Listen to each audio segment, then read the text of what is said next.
read the land acknowledgement. Thank you, Chair Stone. I would like to respectfully acknowledge that we are on the traditional territory of the Anishinaabe under the terms of the Robinson-Huron Treaty Number 61 of 1850 and the Williams Treaties of 1923. We commit to acknowledge, learn, educate, create opportunity, honor sacred places, and take actions towards real truth and reconciliation in support of our commitment to walking the path together in respect, peace, and harmony for future generations. Thanks very much. I have a motion moved by Councillor Renwick, seconded by Councillor Fitzgerald. Be it resolved that Planning Council meeting agenda dated January 15, 2025 be adopted as printed and circulated. All in favor? And that carries.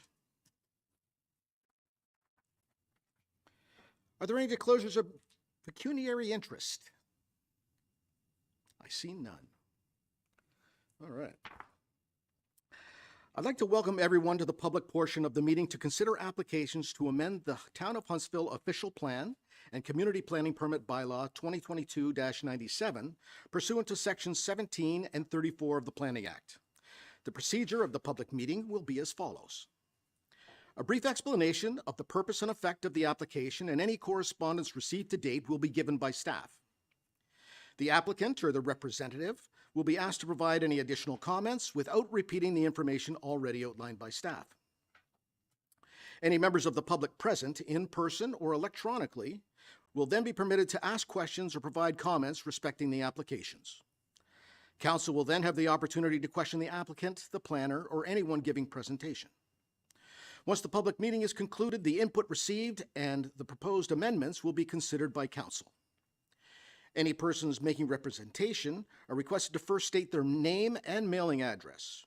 And please note that presentations are limited to 10 minutes. Please be informed that an appellant must provide an oral submission at the public meeting or written submission prior to the passage of the official plan amendment and CPP bylaw amendment. Otherwise, the Ontario Land Tribunal may dismiss the appeal. If you wish to be notified of the passage of a bylaw, you must file either with the recording secretary or with the clerk a written request for notification prior to the passage of the proposed bylaw. Each notice of complete application and public meeting included an explanation of the purpose and effect of the proposed amendment, and notice was required to be posted at the subject lands. Notice was therefore considered to have been provided in accordance with the provisions of the Planning Act and applicable sections of the Huntsville Official Plan. And with that, Richard, our Manager of Planning, is going to speak to the first application.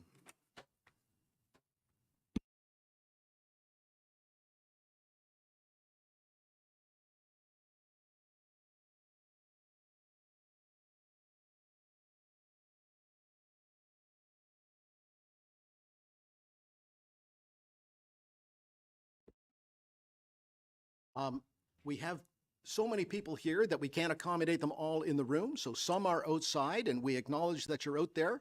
And if you need to speak at the public meeting, you'll need to come in to do so. Thanks, Richard. Go ahead. Thank you, Mr. Chair. Through you, the subject property is located at 200 Chaffee Township Road. The lands are designated urban residential and are within the Huntsville urban area in Huntsville's official plan. The lands are also contained within the urban residential low precinct in the community planning permit bylaw with previous zoning exception M1 0971, and they're also below the natural constraints 2 overlay. Access to the lands is via a private access lane, and it's known as Chaffee Township Road, but it's a private portion of that road. It's not maintained year-round by the town.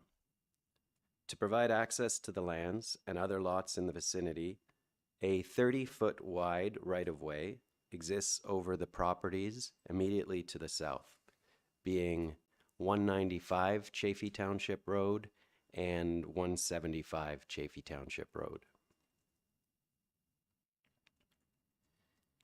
Water and wastewater services to the lands is also private, consisting of private individual on-site well and septics. And notwithstanding this, the lands are within the future service area as they're within Huntsville's urban settlement area. Previous zoning exception M10971 includes site-specific use permissions, and these permissions spell out that the only permitted use on the lot is a workshop for production of metal products, including miscellaneous machinery and equipment such as, but not limited to, vehicle axles, bushings, tools, metal stamping, and a machine shop. The uses currently on the lot being an industrial use involving fabrication of building materials and a contractor's establishment associated with the owner's construction company are non-conforming uses. The applicant is proposing to amend the community planning permit bylaw to recognize existing uses on the property and to facilitate the proposed construction of a new 1,394 square meter warehouse. And the proposed amendment would change the precinct on the lot from an urban residential low precinct to an urban residential low with exception precinct, with the exceptions being to permit the existing shop and contractor's yard uses on the lot, in addition to a light industrial use associated with manufacturing of building, construction, and home improvement products and construction equipment rentals. So, just looking on your screen, you see the site plan that's been submitted. It's a preliminary site plan, and I'm just highlighting the area where the proposed warehouse is going to be located. The proposed 1,394 square meter warehouse building would be sited on the eastern side of the property as shown on that plan.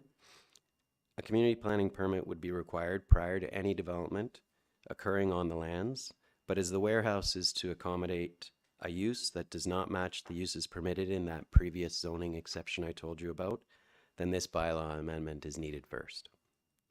Should council view this application favorably, the appropriate siting of buildings and structures on the lands and the implementation of vegetative buffers for screening and environmental purposes can be addressed through the recommended site-specific lot requirements, including buffer setback and coverage provisions. Staff has recommended several site-specific provisions to address these matters, as well as provisions to require details relating to the private access lane and its recommended improvements, including design, construction, and maintenance of that lane. These provisions are also included in staff's recommendation that's before you. I'm not going to read these. They are in your agenda. These are the site-specific exceptions that are being recommended, and I've included them on my slides in case you would like to refer to them. So there's 6 in total. The urban residential designation is generally characterized by a diverse mix of housing and density types with compatible accessory structures and convenience commercial type uses. Non-residential uses permitted within this designation are primarily small-scale convenience commercial uses that service the immediate residential area. However, it should be noted that a light industrial use has been permitted on these lands for many years, since at least 1997. Given this inconsistency between the use permissions in the official plan policies and the bylaw provisions, an industrial use, as specifically outlined in the previous zoning exception, is permitted within this urban residential low precinct and this urban residential designation on this property. Importantly, an industrial use is permitted, but not the particular industrial use that currently exists associated with the owner's businesses. Again, these are non-conforming uses. The Huntsville official plan contains policies in section F1418, noting that certain uses of land that existed on the date of approval of that plan may be deemed to conform to the intent of the plan for the purpose of the community planning permit bylaw and may be approved provided there's no change of use or regulation proposed that would aggravate the existing situation, be detrimental to the abutting uses, result in incompatibility, be in unreasonable proportion to the existing uses in the lands on which they're located, or interfere with the desirable development of the adjacent areas. In this instance, The non-conforming uses on the lot were established in 2018, prior to the Huntsville official plan's approval by the District of Muskoka in 2019. Further, it's staff's opinion that the non-conforming uses proposed to be legalized will not offend any of the criteria outlined in the section of the official plan that I just referred to.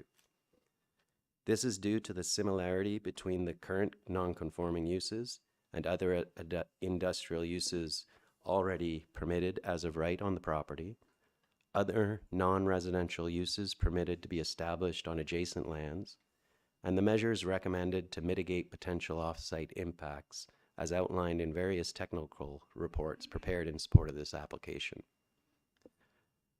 Technical reports submitted in support of this application include a scoped environmental impact study and arborist report, a stormwater management brief, and a traffic impact letter. The reports were prepared to address policies in the official plan relating to supporting technical study requirements for non-residential and/or large-scale residential developments.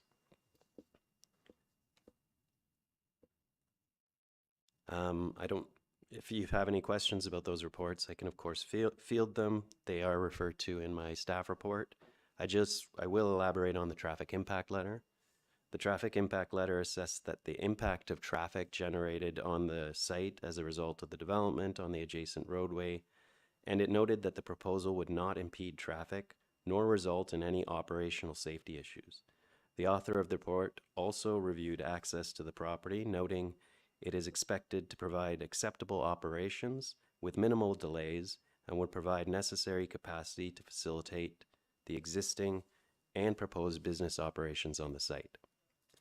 The author also made recommendations for improvements to the area of the to certain areas of the private access lane to address minimum requirements for emergency vehicle access, which would necessitate modifications to the width of the roadbed, along with potential vertical realignments. It should be noted that the publicly owned year-round maintained portion of Chaffee Township Road is scheduled to be upgraded, with design in 2025 and construction being in 2026. It's also noted that this road is not exempt from half-load restrictions. A legal opinion letter prepared by Barristons LLP was provided to confirm that the applicant has the legal right to undertake the proposed improvements on lands within the right-of-way associated with a private access road. It's also been confirmed by the applicant that they would have no objection to improving and maintaining the road to the minimum standards necessary to meet emergency vehicle access requirements. Actions and recommendations outlined in all technical reports can be implemented through a community planning permit. Staff has also recommended an exception clause to require that further engineering details respecting the access lane improvements be provided prior to issuance of a community planning permit for the lands, and that a development agreement with terms to require the owner to maintain the access be entered into between the town and the owner. According to policies in section E2 1.1 of the official plan, development within the Huntsville urban settlement area is to proceed on the basis of full municipal water and sewer services. In this instance, that's not being proposed. The proposal is to continue with private individual well and septics only. As the non-conforming uses proposed to be legalized in this instance will not be anticipated to hinder residential development opportunities in surrounding urban residential areas beyond existing conditions, and the lot will retain use permissions necessary to establish residential development on the lots once appropriately serviced in the future, staff at the town and district have no objection to the continued reliance on private water and sewer services as an interim measure on this property. District of Muskoka staff provided comments in response to this application, noting that they would have no concerns or objections, and a copy of those comments were forwarded to members of Planning Council yesterday. Respecting the provincial planning statement, it appears that the proposal would be consistent with the applicable policies relating to employment land development and natural heritage feature and area protection. I have some site photos of the property. On the left is the entrance. On the right is the south side of the property. Oh, sorry, no, it's looking south towards that entrance. On the left on your screens, you say that this is the south side of the property, just behind the building, and it's looking to the west. And on the right, we're looking southeast at the southeast corner of the lot, and that's generally where the proposed warehouse would be located. Some other photos of the existing yard. This application was circulated in accordance with the Planning Act. 3 objection letters were received respecting the application, 2 of which were included in attachment 6 to the staff report. The 3rd letter was provided following agenda publication, was also submitted to members of Planning Council for their consideration. This 3rd letter provided limited planning-related concerns. Of the 2 objection letters attached to the staff's report, one of the objections identified questions respecting the applicant's legal rights to access their property over their lands and maintenance requirements in consideration of the proposal. This individual indicated that they would continue to object to the application until these questions were addressed. This individual was forwarded a copy of the legal opinion letter prepared by Barristons and was advised that of the applicant's commitment to undertake works to improve the access road as well as maintain it. The second objector identified several concerns with respect to further building on the lands, and many of these concerns raised were addressed in the discussion section of staff's report. Based on our review, it's staff's view that the application conforms with the official plan and is consistent with the provincial policy or planning statement. As such, staff is recommending approval of the application with the addition of various site-specific provisions to address study recommendations and impose setback and buffering requirements. And thank you for listening, and I'd be happy to answer any questions. Thanks very much. I'll call on the applicant or the representative to make any comments.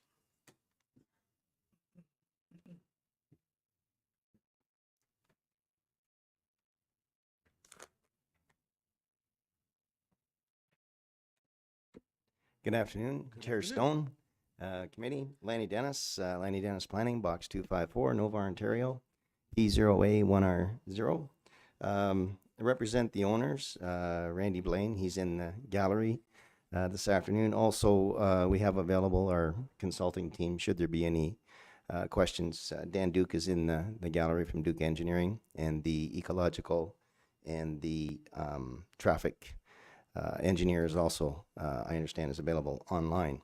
So I appreciate the efforts of staff bringing the application forward. Had a chance to review the report and listen to the presentation, obviously. And I thought it was a very thorough and comprehensive report. I thought it was a fair and accurate assessment of what's being proposed. I'm going to just go through the merits of the proposal. Basically, it's been identified I wrote a PGR, and it's been identified by staff that we're in an urban settlement area where the focus of development is encouraged and permitted to retain the vitality of your community. There's also, it also speaks to the protection and enhancement of employment lands, again, to ensure the vitality of your community. The application is really legitimizing an existing non-conforming use. That use is similar to the existing zoning that would allow, for lack of a better word, a machine shop, if you will, on the property. So for that purpose, it is an existing situation. It's already serviced with private individual water and a septic system, and it is accessed via a private road. There's no additional municipal services required. It's just recognizing an existing situation, albeit there will be a warehouse building. The owner will be required to upgrade the existing private road to accommodate emergency vehicles, and that width will be to the 6 meter width. and has the right to do so as part of this improvement. He's also committed to maintaining long-term the access to his property leading in from the year-round maintained portion of Chaffee Township Road. I think in both instances, it's a benefit to the neighbors and to the community for him being able to take on that responsibility. The private road, according to the traffic report, has the capacity to accommodate the intended use on the property. And I just want to highlight very quickly a couple of quotes from that report. It was concluded that no operational or safety issues are anticipated as a result of the additional traffic. Another comment was that Chaffee Township Road operates significantly below capacity with the ability to accommodate the additional growth, and of course the recommendation to improve the width to the 6 meters. There was no concerns with respect to the ecological component on the property. Just to highlight what they had concluded. We have evaluated the environmental sensitivities, constraints, and development opportunities of the subject property as it relates to natural heritage considerations. It is our professional opinion that the proposed development would be environmentally feasible following implementation of all recommended mitigation measures. Furthermore, ongoing impact from previous work should be mitigated through restoration measures provided in this report. In other words, what they're saying is that there should be an overall net improvement to the property with the additional work that's being required. There's no drainage concerns, and just to highlight the conclusion from that drainage report, there will be no impact on neighboring properties from the proposed development improvements in terms of stormwater should the stormwater management plan be implemented. As such, the measures outlined in the report and drawings are recommended in support of the development approval. With respect to the compatibility that was referenced by the town planner, there is an aggregate or industrial operation sort of to the east. There's a development precinct to the north. In other words, that's your holding program. With respect to the residential, closest residential along the southern lot line, there is some tree cover, but also there'll be an additional planting required along that side lot line to help buffer. There's also a 20-meter wide town-owned property that helps separate, and the property is elevated, sort of creating a bit of a berm from the residential immediately to the south. There is another sort of quasi-commercial operation to the south west of the property. There were 4 letters of support submitted to the town as well.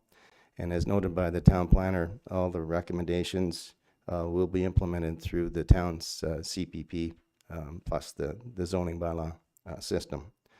So just to conclude, respect the request, committee recommend approval to council. Thanks. Thanks very much. I'll call on members of the public present that would like to speak to the application, either in the room or in the hallway. I'm not seeing anyone here. Is there anyone online that would like to speak to the application? They can raise their electronic hand.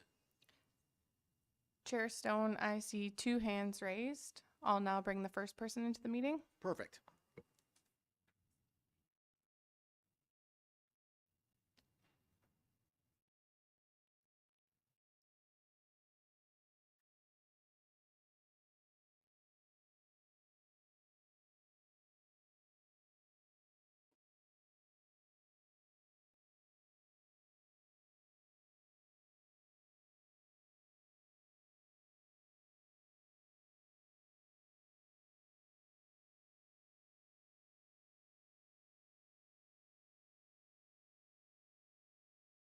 Hello? I can hear you. I can't see you. Sorry, is that better? I can hear you. Anyways, oh, there you are. Go ahead. Right, I'd just like to ask some questions about the proposed changes to the private portion of the road. When I went to the town to change my zoning, the town noted that passenger vehicles that I have here at my property would overburden this private road. So my question is, how would the 100-ton transport trucks that come up here not be an overburden to this road? Also like to note that Randy Blaine has a habit of saying he's going to maintain the road and do all this stuff, and then it never happens. We've had severe property damage already from his operations occurring on there, and nothing's been done about it. All right. Can I ask Richard to respond to that?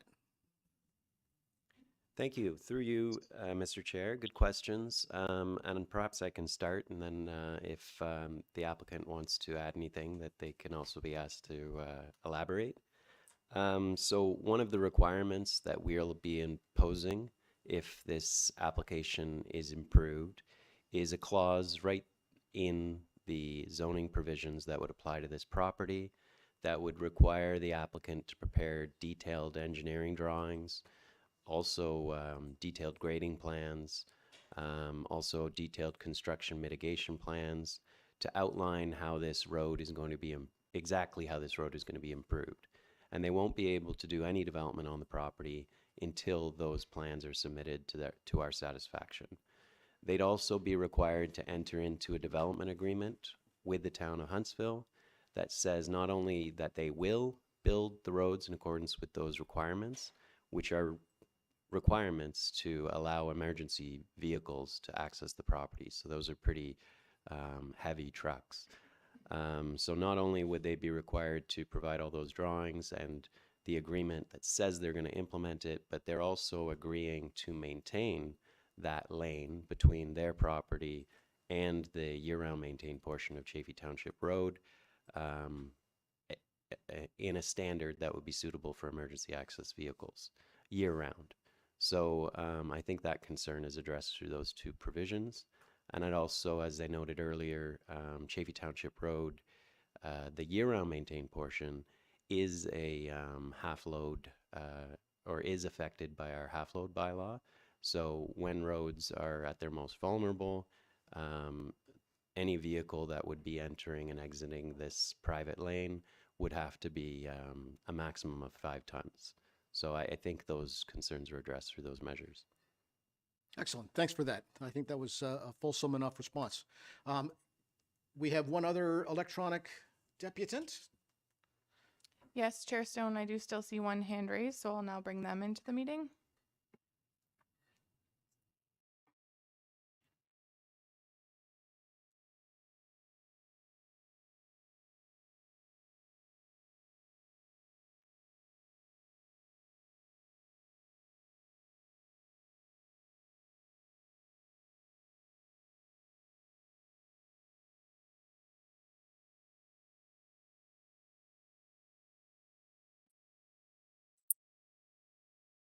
Good afternoon. Can you see me?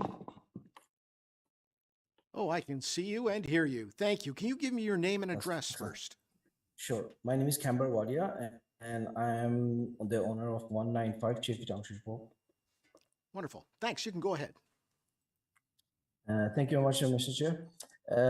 I just would like to add a couple of things. We just received a bit of information from the city, and we require that the information provided needs to be reviewed and gone through by our experts. It could be the legal and the engineers. So we require time to study the recently received documents. First of all is that one. The second one is the traffic is definitely a major concern, as the other property in front of our property, just the other owner just discussed. We do have a lot of heavy traffic moving into this road, and the traffic that is going through this land that belongs to me, it's really many, and the trailers are quite big as well. And I believe there was some incident earlier as well, and since I own the house, then no one has maintained this land or the access. And there have been some repair by our neighbor, but other than that, the applicant, they have not maintained anything on this road. Also, I understand that there is a concern with if your neighbor accesses the road and maintains it, there could be a legal battle to possess the uh, um, uh, ownership of that section of road. That is a concern to me. So, in other words, if they maintain the road and they have an access, I've heard about it. I need to find out more that they can actually take that piece of land. So I do oppose on that completely. So unless these items are not clear and how the roads are maintained and what will be the mechanism to that, we will be standing our ground and we'll see what happens, and we will oppose this development for that time. All right, thank Thank you. Richard, did you want to respond to any of that? Thank you, through you, Mr. Chair. I'm not sure if there's anything else that needs to be said that hasn't already been said. There are measures in place to ensure that the road would be improved and maintained. In terms of the last concern we heard about somehow losing rights over the road if the applicant is required to maintain it, I don't see that. I think everyone, well, first of all, I think two of the landowners have the road on their property, and the people who own rights of way or hold rights of way over them don't own the lands. They only have a right to access, enter, and leave their properties. So I don't believe that there would be any threat or concern from that perspective. So I'm not sure there's anything else to add. Perfect. Thank you for that. So I'll just do one last call. Anyone present in the room, in the hall, or online that would like to speak to the application? Chair Stone, the member of the public who previously spoke has their hand raised again if they can come back to the meeting to speak. Yeah, that's fine. He was quite quick.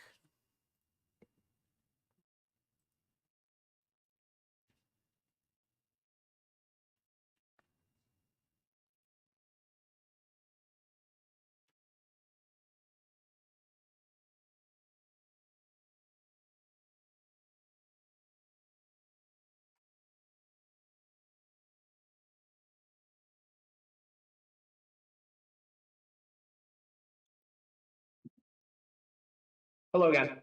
Hi, can you give us your name and address, if you would? Sean Bouillon, I own the property at 190 Chaffee Township Road. Perfect, thanks. Go ahead. So speaking on my neighbor Cam's concerns as well, what kind of guarantee is there going to be that anything is done?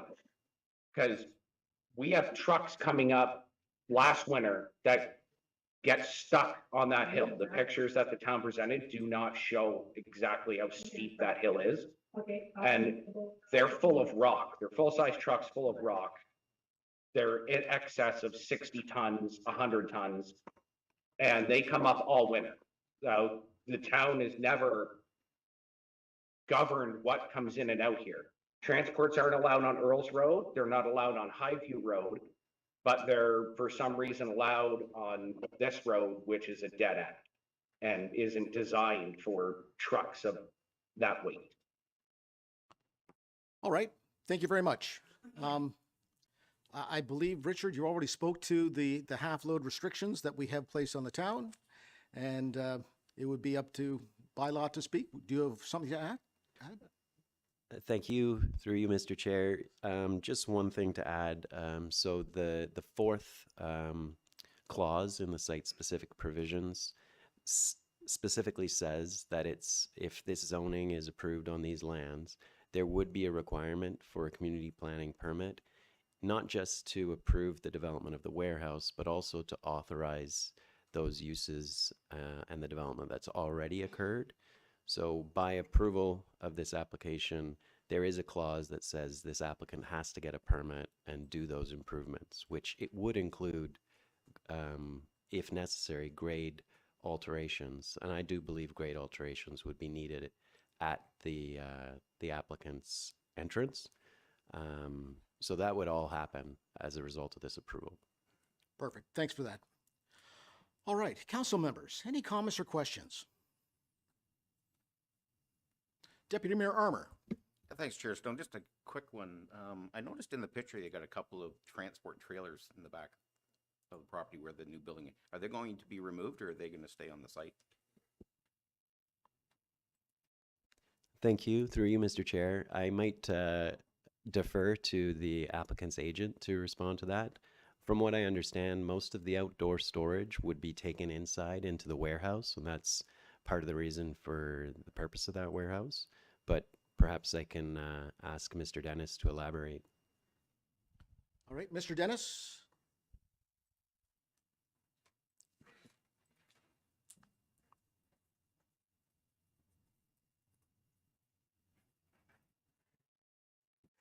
Yeah, just quickly, I just conferred with the owner. Yeah, the trailers will be removed. Perfect. I believe Mayor Alcock has a question. Thank you, Chair Stone. It's sort of a question. I think really when we look at this application, it's really, as you stated, Mr. Clark, that we're legitimizing an existing use, and that what is already allowed there is not substantially different from the use that's being proposed and that we're recognizing. So understanding a couple of the comments that were made by the people that spoke, I understand, current conditions and things like that. I would, I guess, throw the question to you through the application process and approving this use and including the conditions actually makes it a better it actually will improve the situation that currently exists because of all of the conditions that you spoke to. So that's my take on it, that this actually improves the existing situation. Yeah. Did you want to respond? Just to echo what you're saying, yes, that is how I see it also. In particular, because of the private lane not being up to a standard for emergency service vehicles. So by that virtue alone, this is going to improve the situation for everyone who has access to that private lane. Great. Councillor Renwick. Thank you, Chair Stone, and through you to Richard. Thank you for the presentation, Richard. And I'm finding that over the few years that we've been involved with planning and even when I was on Committee of Adjustment, it feels like Huntsville has a lot of these types of situations where we've got existing businesses tucked in around houses, and that we're always looking at, do we keep the employment and the light industry close to residents? And like the mayor said, it's very it's just acknowledging the fact that these exist, they coexist. And I think by what you're proposing and what the conditions are, as the mayor said as well, that it will improve the situation there. The one question I have is just based on the water and sewage. So at present, it is still a private well and septic. Does the owner have any, would they consider actually linking on to our town water and sewage? Or is that, it's not needed, but is that something maybe future down the road that they may consider doing, or that the town might look at doing? Thank you. Through you, Mr. Chair. That's a great question. The services just aren't available right now. So it's in a future service area. If the lands were ever to develop as a residential area, there are some residential lands around there. Services would have to be extended. And at that time, the district would work with all of the landowners to see if they could have them connect. Good. I see no other hands. Deputy Mayor? Thanks, Chair Stone. Just a quick one. I think I know the answer to this already, but So under the road, maintaining the road, it's gonna be winter maintained too, so snow removal, et cetera, for all the houses in that area, correct? Thank you. Through you, Mr. Chair. That's my understanding, yes. Counselor Clark. Thanks, Chair Stone. Just a quick comment regarding the concerns we heard from some of the adjacent owners about the deeded or the right of way. So if the right of way is deeded access, which I believe it is, that's a right of way that is on title that can't be taken away. So that's an important point to make. Can you confirm that? Yes, I can confirm. In the legal opinion letter, they looked at title for each of the lands, and they confirmed that the right-of-ways were on title to each one. So they wouldn't be impacted, in my view. All right, I see no other hands. Moved by Counselor Fitzgerald, seconded by Counselor Schumacher. Be it resolved that Planning Council approve Community Planning Permit Amendment Application CPPA 34 2024 HTE, the purpose and effect of which is to change the precinct on the lot from an urban residential low precinct to an urban residential low with exception precinct. And all of the conditions are in the agenda, which was publicly circulated, and all of council has read those, but it's quite lengthy. So I will skip the reading of that for your benefit. I know. And ask all in favor. And that carries. All right. Thanks, Richard. Madeline's coming up to speak to the Bylock Acres Road.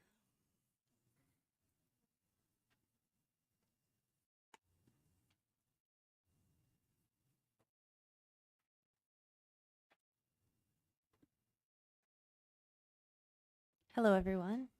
Happy 2025. Welcome. Alrighty. Okay, so thank you, Mr. Chair. Through you, the subject property is located at 410 Bylock Acres Road.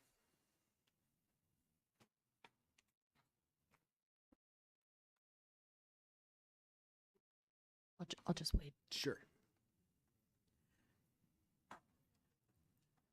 All right, the music stopped. Grab a seat.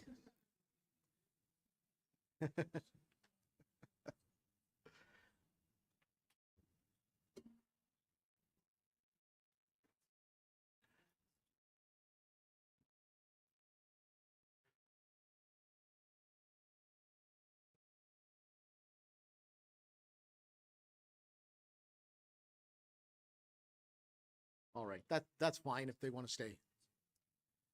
Go ahead, Madeline. Okay, thank you. So just to reiterate, the application is for 410 Bylock Acres Road. The lot is designated waterfront and rural in Huntsville's official plan and is under the waterfront residential 120-meter precinct, waterfront backlot precinct, and has a flood zone overlay in the community planning permit bylaw. An application was submitted for a bylaw amendment to change the precinct on the lands from a waterfront residential 120 meters and waterfront backlot precinct to a waterfront residential 60 meter with exception X precinct, a waterfront residential 60 meter with exception Y precinct, a rural residential with exception Z precinct, and the flood zone overlay being realigned to correspond with the regulatory flood elevation. The exceptions would reduce the minimum required frontage for lots on narrow water body from 120 meters to 60 meters for the two proposed waterfront residential lots, reduce the lot frontage for rural residential lots, reduce the minimum required lot areas for each of the proposed lots, and would prohibit development until the actions and recommendations of the scoped environmental impact study are implemented through community planning permit. Concurrent consent applications were submitted for the creation of one new waterfront residential lot, two new rural residential lots, and the establishment of a right-of-way over the existing Andrews Lane for access to severed Lot 1. The table on the screen shows the proposed precinct for each lot, the lot areas, frontages, and access, similar to the chart that was shown in the report package. It should also be noted that as part of these applications, the owner is proposing to purchase the original road allowance, shore road allowance, which is shown blocked out in red on the drawing. And if I can show it on here, it's this area right there.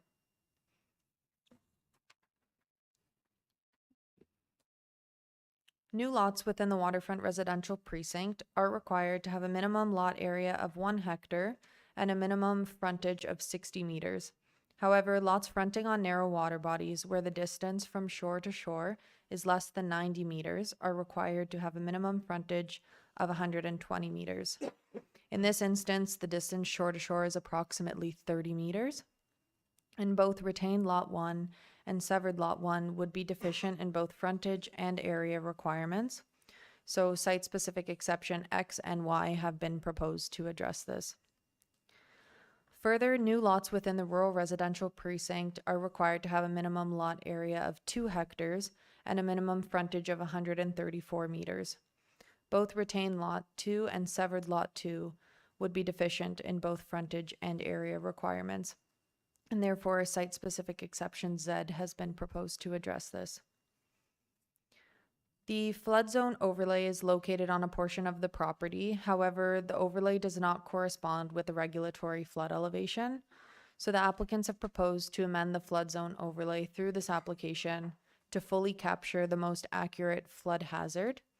And other than the permitted uses, development shall not be permitted within the flood zone overlay. And I just want to also point out that this would increase the area of the flood zone on the properties from what it currently is. Both the waterfront and rural designations in the official plan are characterized by low-density development that respects the character of the natural setting. In the waterfront designation, preserving the natural environment, particularly related to water quality and natural shorelines, is a top priority. In the rural designation, development should limit disturbance, maintain setbacks and buffers from prominent features, and retain vegetation wherever possible. In any instance, lots should be of a sufficient size and be configured in such a way that terrain is suitable to accommodate the proposed use. In both designations, minimum standards for new lots are specified. Additionally, lot requirements may need to follow other standards to meet policies respecting natural heritage features.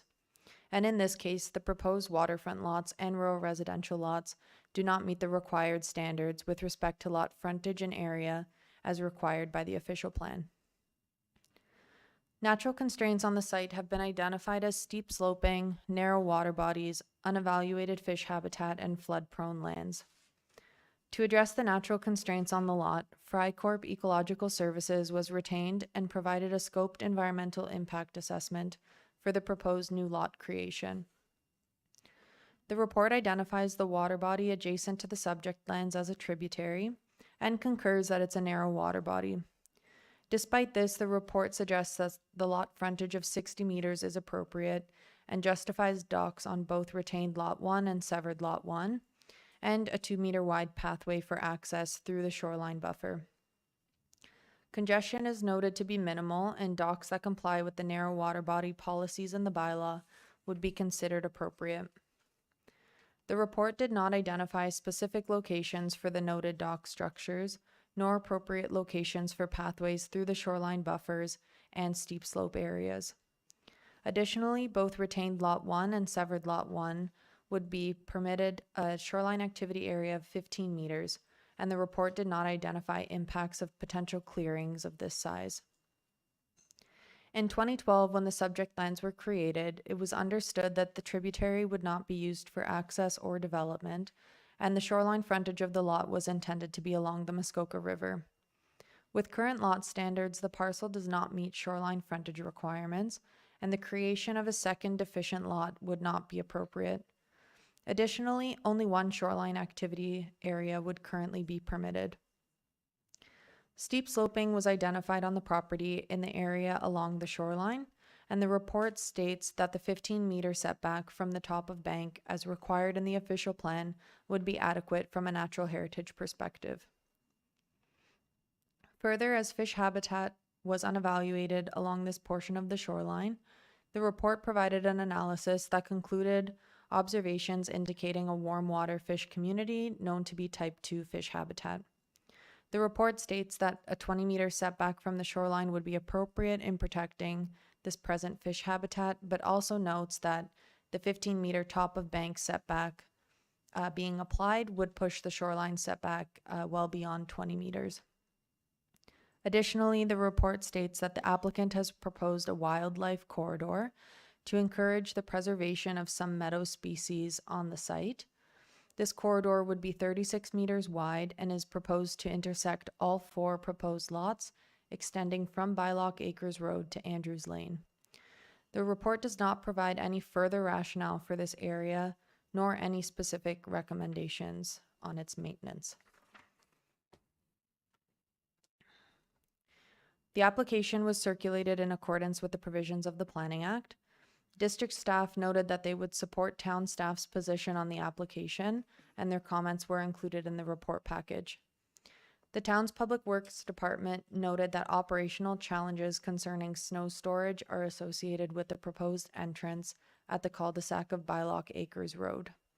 Other entrances have not yet been determined. 11 letters of objection were received by neighboring property owners and included in the report package. An additional 3 letters were received after the posting of the agenda and circulated to council before the meeting. Concerns primarily involved contents of the Frycorp scoped environmental assessment, disruption to natural heritage features, the proposed lots not meeting town policies and being undersized, the amount of development and disturbance, entrances and sight lines to new lots, and snow removal at the end of Bylock Acres Road. Through staff's review and analysis, the applications do not appear to meet the intent of the official plan, nor be consistent with the provincial planning statement, and as such, staff are recommending denial. It is also staff's understanding that the applicants have prepared some changes to the proposal, which they will be presenting. Even with the proposed changes, staff's recommendation would continue to be the same. It should also be noted that as an upcoming item on today's agenda presents alternative rural lot standards, that even if those policies were in place, it does not appear that the proposed rural residential lots subject to this application would comply to those standards listed therein. Thank you for listening, and I'm happy to answer any questions. Thanks, Madeline. I'll call on the applicant or representative to make any comments.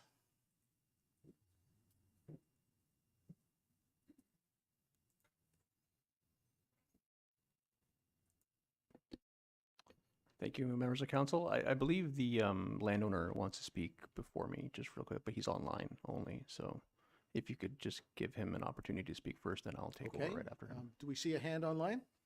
Chair Stone, I do see one hand raised. I'll now bring them into the meeting. Great, thanks.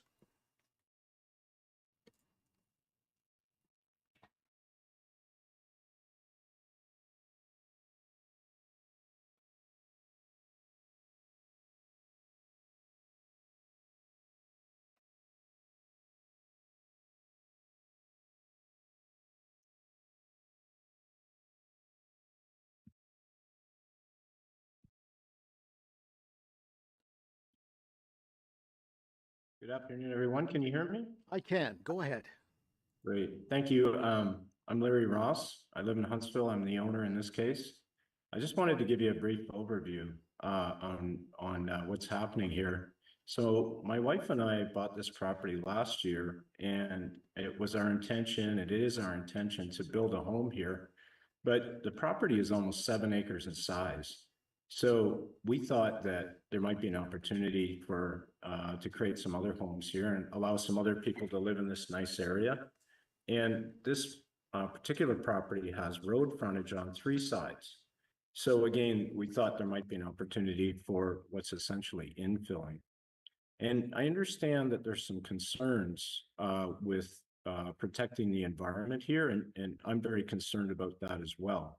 So part of what we proposed here is the conservation area all along the shoreline with limited access in terms of only a 2-meter wide pathway, pole docks only.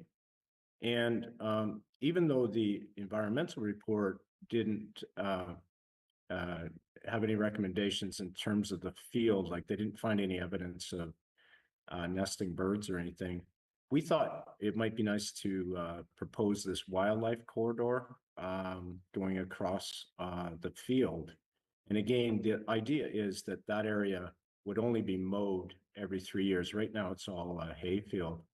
And it would be left in a natural state, and that would allow animals such as turtles safer place to cross the field.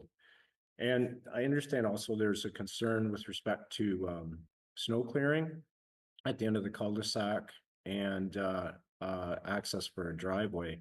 And I just want to let you know that I did apply for a permit, an entrance permit with the town last summer. And I did have a site meeting with town staff, and I was told, and I believe I have an email from them saying that they were fine with having an entrance there as long as we stuck to the north side of the cul-de-sac.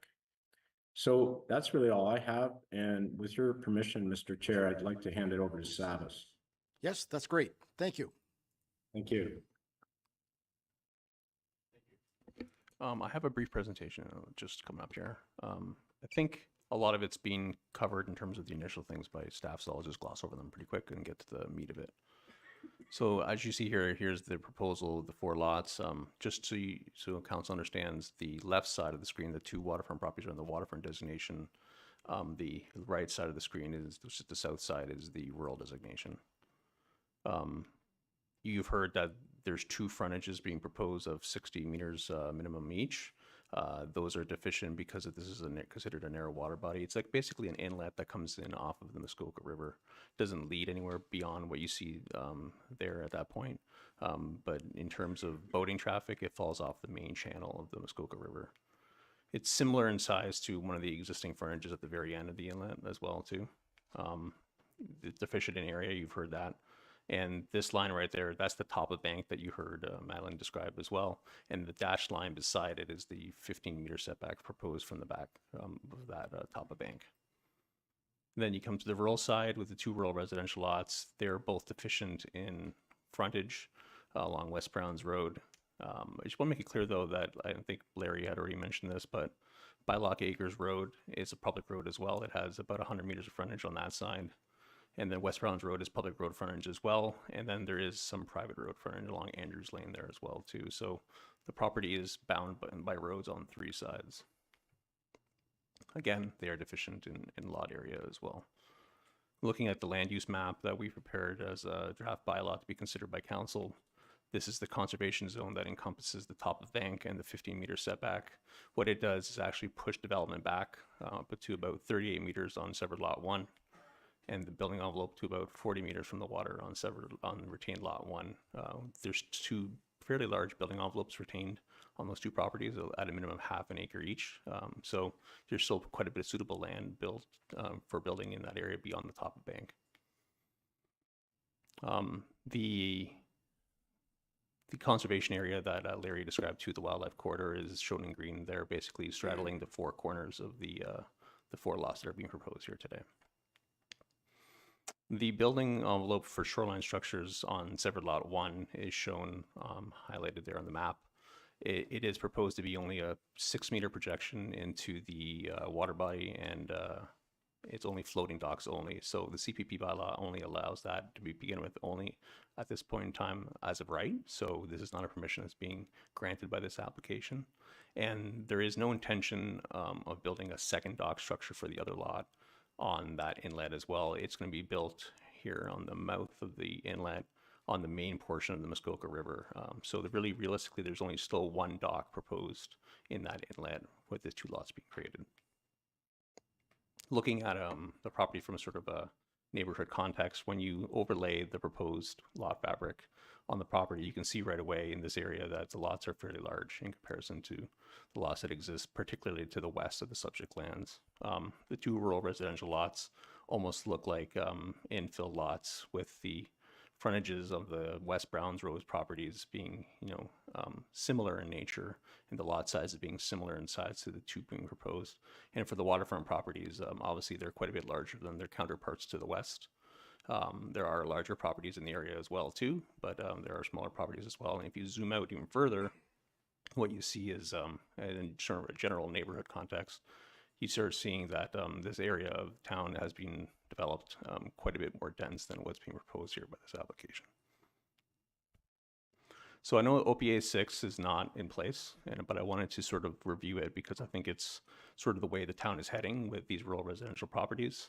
The new criteria that, in my opinion, are being met is that the lots are in character with the surrounding area.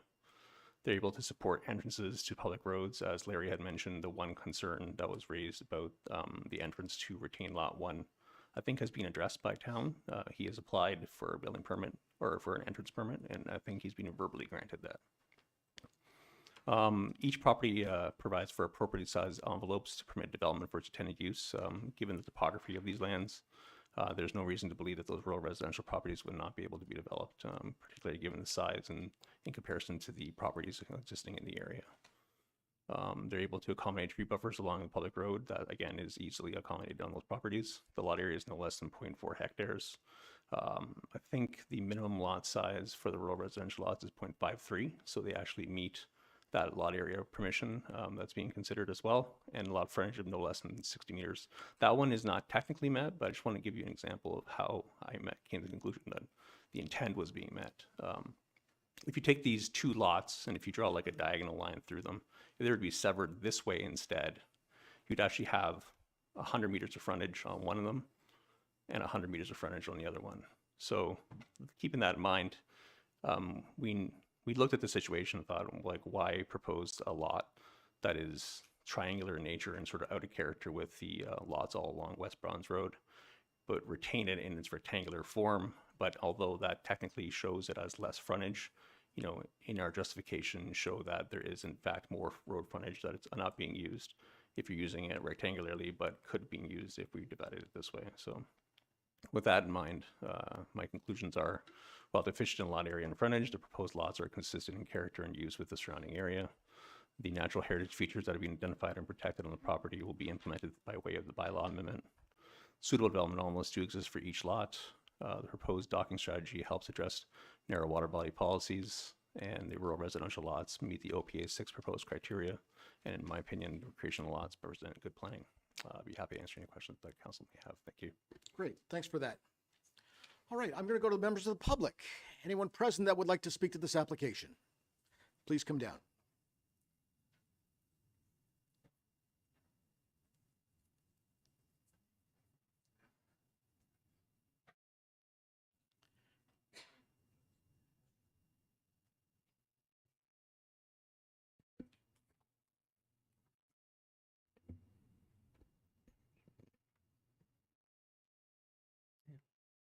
You have a presentation? Please, yeah. Good afternoon. My name is Phil Moon, Chair Stone, Mayor Alcock, and esteemed councillors.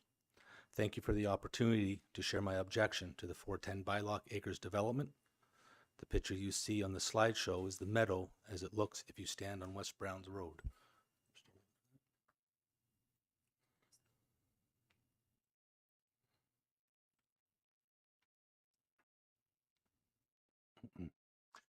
This property in 2012 had to be severed off as per the estate of Harvey Andrews. It was divided in accordance with the town official plan to be one dwelling per lot. I respectfully request that this application not be accepted or deferred because of the following reasons. The back lots do not meet the town Huntsville's lot area of 2 hectares with a minimum of 134 meters of lot frontage on a year-round publicly maintained road. The applicant doesn't have the appropriate lot sizes or road frontage. With the proposed development of 4 undersized lots, consideration also must be given to the fact that each of these lots will require septic and well systems, further taxing an area that was only designated to have 1 residence. These reduced lot sizes do not meet the town of Huntsville's road frontage requirements and will cause road safety with so many driveways coming off Bylock Acres and West Browns Road. The proposed lots and dwellings will disrupt the natural landscape in the meadow, tree line, the creek shoreline, disrupting the habitat of the wildlife and impacting the ecological health of the creek. As resident stewards of the farmland located on West Browns Road, I respectfully request that you follow the senior town planner's recommendations to deny this application. I urge the municipality of Huntsville to prioritize the protection of our waterways, including creeks, and to retain the current bylaw protections.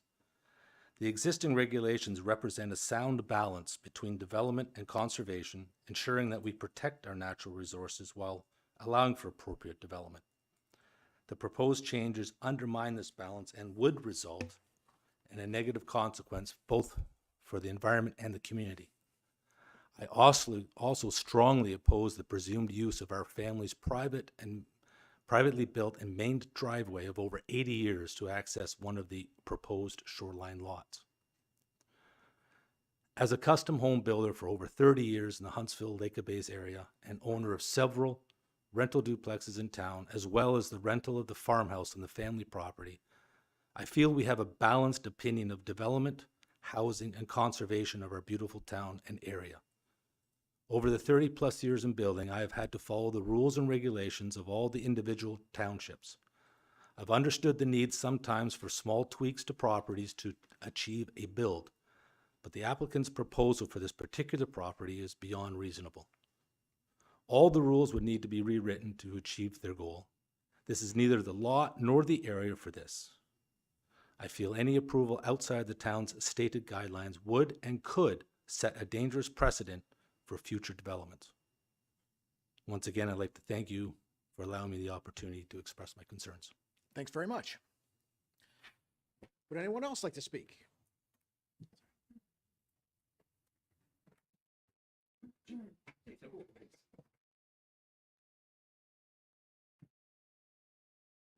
you could state your name and address, if you would. Yep. Yeah. Tracy Lupton, 1069 Tally Ho Winter Park Road, Huntsville, Ontario, P1H2J6. Good afternoon, Chair Stone, Mayor Alcott, and esteemed councillors. Thank you for giving me the opportunity to speak today. My name is Tracy Lupton. I'm here to represent my family in expressing our strong objection to the proposed amendments in the 410 Bylaw Acres application. The application concerns the severance of the property into 4 lots, the alteration of waterfront and lot size requirements, and the proposed floodline alignment, all of which the senior planner has stated are in violation of the Town of Huntsville official plan, the district, and the provincial plan. The land in question, 410 Bylaw Acres, holds deep historical and environmental significance. It was once part of the Andrews family, established by the late Harvey Andrews. Harvey, my grandfather, we called him Pop, was a steward of the land, using its proximity to the water for sustainable farming and raising cattle. This property, which has been in the family for generations, remains a haven for local wildlife and plays a vital role in our ecosystem. In 2012, the land was severed as per my grandfather's Harvey Andrews' wishes and his estate, and it followed the Town of Huntsville regulations, ensuring that it was only one dwelling would be allowed on each lot. These regulations were designed to preserve the natural beauty and ecological integrity of the area, which is surrounded by the North Muskoka River, Fairy Lake, and the unnamed creek that flows from Weed Duck Lake. Our family has always respected these boundaries and continues to strive for responsible stewardship of the land. The first major concern is the proposed reduction to the 120-meter waterfront frontage requirement for narrow waterways. I'd like to note, when I was seeing that there was the diagram of where the land is, I wish I could bring up my husband's presentation so I could show you. But that picture that's the wrong presentation.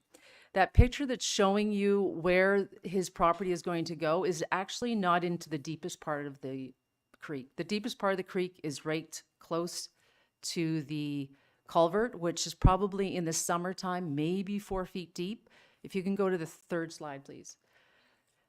So where his property goes, you can see where it juts out. My family still owns all the way to where it juts out. So where his 2 shorelines will be, in the summertime, you cannot navigate that on in a boat at all. You couldn't get a 9.9 down there.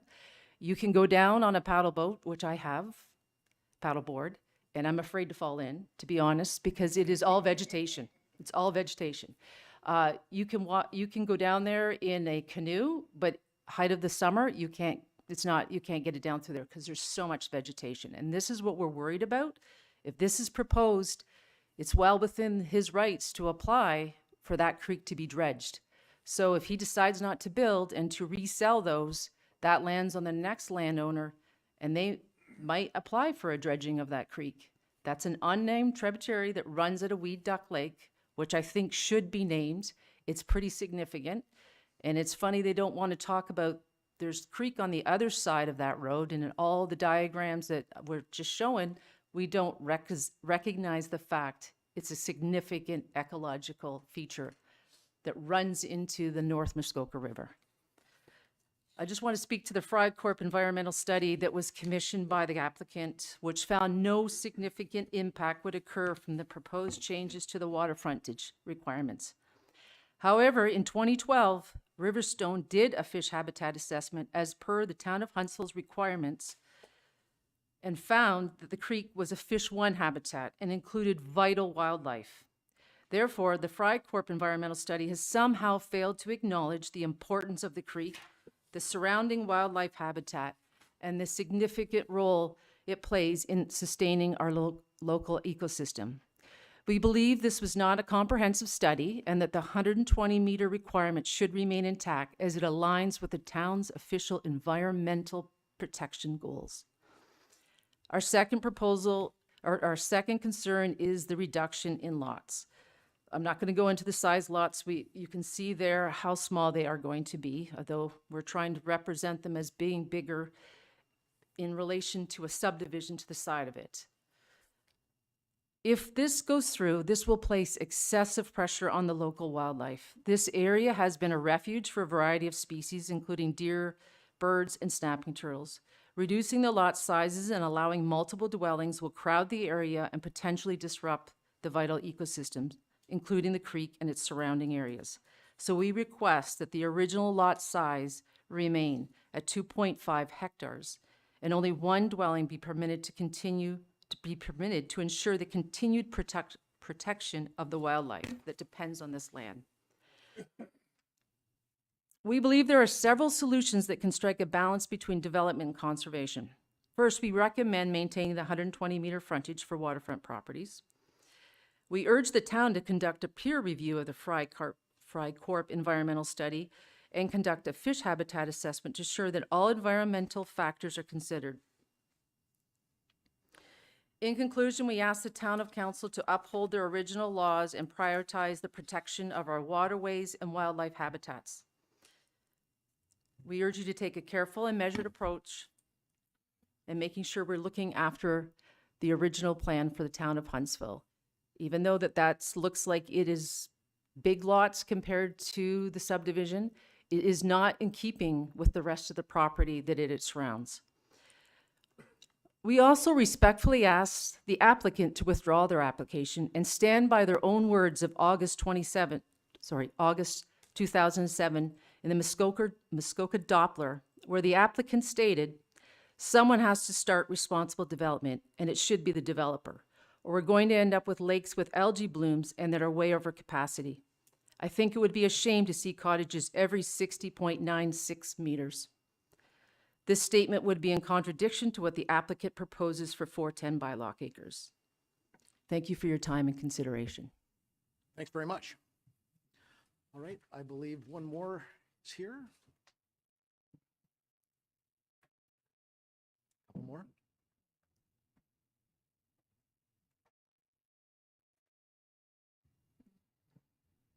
Thank you very much for the opportunity to speak. My name is Teresa Francis. I live at 425 Bylock Acres Road in Huntsville, very close to the property that is being proposed to be developed.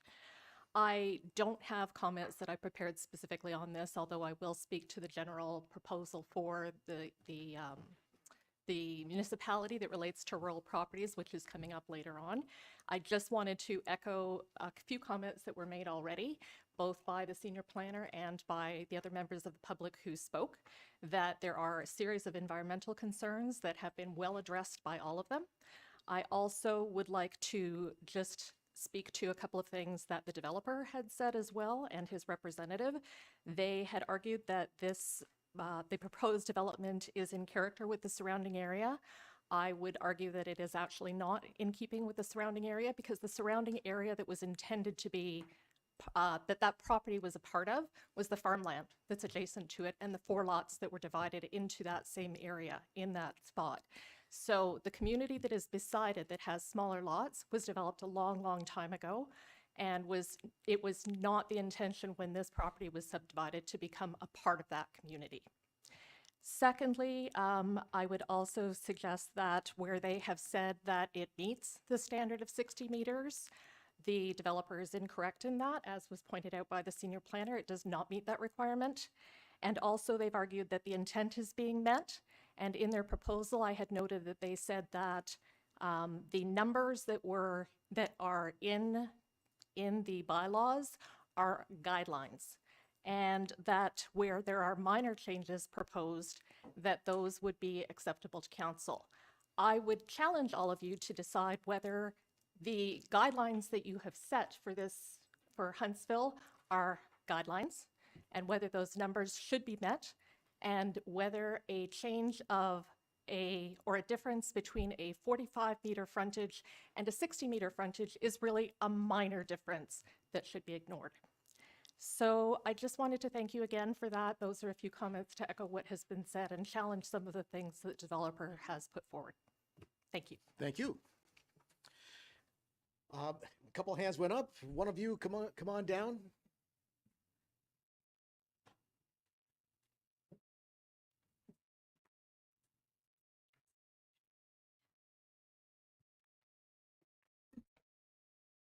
There may be a presentation that has been submitted for this. All right. All right. My name is Angela Lupton. I live on 1006 Upper Walker Lake Road. Good afternoon, Chair Stone, Mayor Alcock, and esteemed councillors.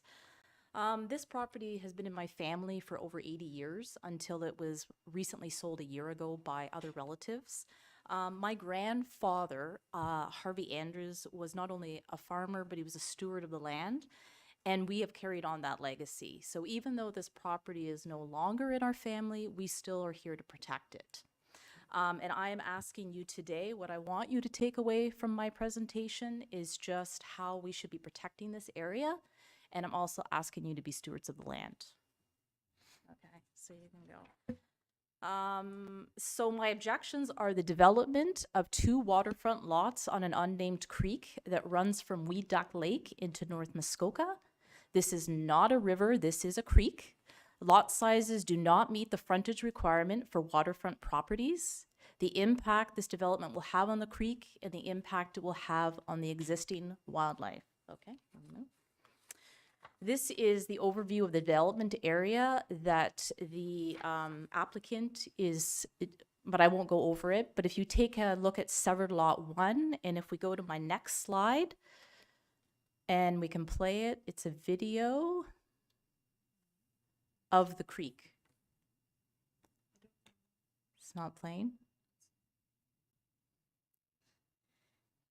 Anyway, that is the area in question. In the spring, there's a blue heron down there. It's beautiful, but that is where severed lot 1 would be. And that, to me, that is not waterfront. There's wildlife, wetland vegetation in there. It's, like I said, shallow. I won't go into where others have gone for time. Next slide, please. The applicant's Frycorp study that he had paid for spoke about how these 2 docks, or 1 dock now, would be in keeping with the landscape to the left towards Bylock Acres, because they all have docks. What they failed to mention is the untouched shoreline on the northeast of this unnamed creek. The creek side on the other side would be all untouched, plus this whole shoreline that the family still owns is several hundred meters. I haven't even got a whole view of it in there. There's 1 dock on there. So that's not going to fit into that landscape. Next slide, please. Next, their Frycorp study stated that they only saw 2 blanding turtles that may have been passing through, no evidence of snapping turtles or blanding turtles or really anything. But as I pulled up the Muskoka GeoHub, it shows the property in question. You can see the light green area plus the adjacent field, where it's showing there's a significant turtle wildlife there. But my best evidence is my lived experiences on the land. So next slide, please. So here we have snapping turtles, painted turtles, and there has been some blanding turtles seen there. Snapping turtles are a species of special concern, and the Fry Court came out on June 28th for their first visit. They would have missed the first season for them. They would have been over with. Next slide, please. The middle one is a blanding turtle. It has the yellow neck in the bottom. The other two are painted, but they are a threatened species. Right there alone, we should be protecting this creek. We should not be encroaching on this wetland area. Next, please. Every spring, my family have made turtle nesting boxes. I've got pictures now. I didn't have them at the time from other people that have been involved, where we try to protect these nest eggs from predators. We've done it every spring. My family has done this. And as of the last 5 years, the renters that are in the original farmhouse that we rent out to have partaken in that project. And as a side note, that was a property that we easily could have Airbnb'd and maybe bought out every property on there, but we realized the long-term rental situation, and we decided that we would go best that route. So we understand the housing crisis. Next slide, please. This just is another examples of mallard ducks, blue heron. I won't inundate you with 1,000 photos. You get my picture. Next slide, please. So I'm going to speak to the rest of the property where the Fry Corp had said that it is no movement, poor movement, animal movement on that field. Well, there's bald eagles have been seen there, foxes, lots of deer, especially on that property. They state this because of the human interference from the north and east properties, which are my family's properties, and from that roadway going into those properties being heavily traveled. If we go to the next slide, please. It shows those other properties that are in keeping with the natural heritage of this property. The first one is the house that was built in 1977. It is a bit larger property because it was severed off then. The middle one is looking out from the latest property on a severed lot and from 2020. You can see a deer there. And then the original farmhouse is on the far right.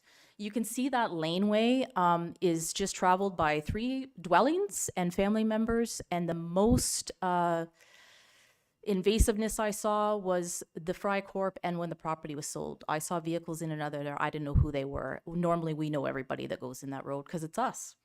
Next slide, please. This is the property in mention with the animal movement. There's some bylock acre houses in the background, 2 fawn deer. There's the start of that steep slope in mention. That's where they like to go down and bed in there, like and sleep in there. Those animals are on that property all the time. This particular field, because we do harvest the fields once a year and we sell it to local farmers. This particular field was left last out of a concern over some nesting birds from a bird watcher in the bylock acres had requested that of our family, and we obliged with that. Next slide. Speaking to the type 1 and type 2 fish habitat, I've seen lots of minnows down there, but I'm not a fish expert, so I'm not going to go there. Next slide. In 2011, an environmental study done by Riverstone showed a type 1, type 2 fish habitat when the property was first severed. The Fry Corp environmental study stated this classification system as outdated and no longer referenced. However, they never conducted a fish study of their own on the property during their 5 visits. So how do they know it's no longer referenced, and where is their supporting evidence? Okay. So what I want you to take away from my presentation today is 1 lot, 1 dwelling. Lot sizes to conform to the Town of Huntsville official plan requirements. The negative impact to the significant wildlife in this wetland area to be minimal. And finally, to fit in with the natural heritage of the property, which I showed you in an earlier slide, is what our family has always wanted to see for many reasons that I've shown today. Thank you very much for your time and attention in this matter. Thank you very much. Okay. I believe there's a lady over here and then yourself. Come on down.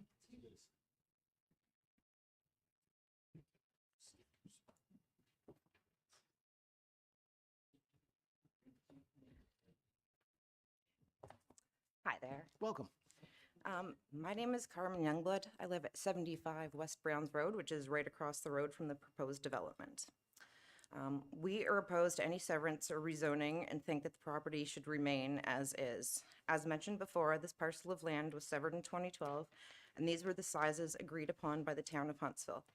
The town should not go against its original decision, which only allowed for one dwelling to be built, and from what I understand, part of the reason the lots were so large was to preserve the natural environment. This property is not just any standard rural lot. It's unique in that it was originally severed this way on purpose fairly recently to only have one home. It doesn't seem appropriate to completely disregard the reasons it was zoned this way to begin with. Changing this to allow development also disregards anyone who, like us, has chosen to make this neighborhood their home under the pretense that the field wouldn't be developed. The privacy, natural environment, and country feel make this area what it is. This application would remove the meadows that are adjacent to a dozen homes surrounding the property. It's not asking to tuck a few homes away on a treed, sorry about that, on private forested lots.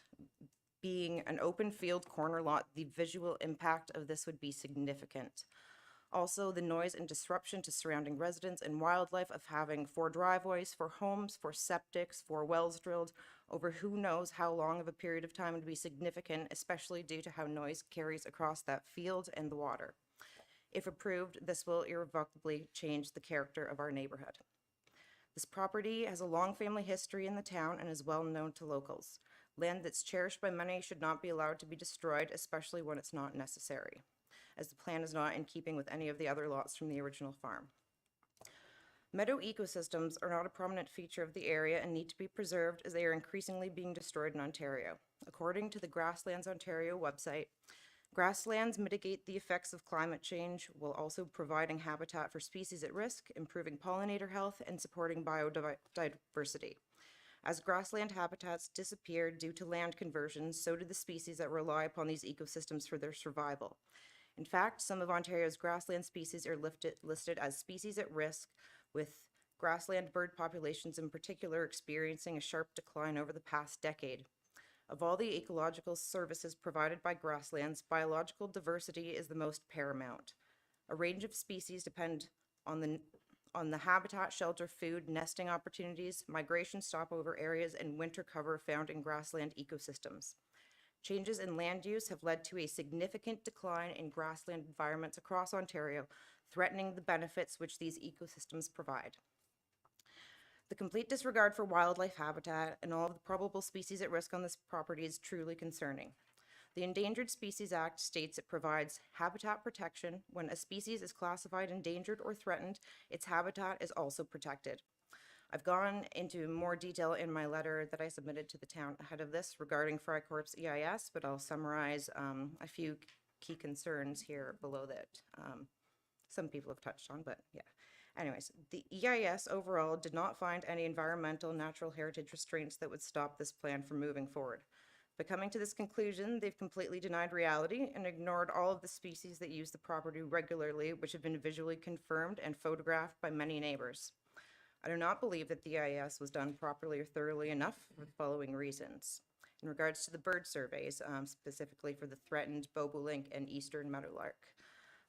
These surveys were done outside of optimal dates and times for detection. They contradict themselves by saying they followed the survey approach in the methodology tables they provide in their EIS, and yet they conducted the surveys on dates outside of the recommended windows, which leads to the birds being less obvious.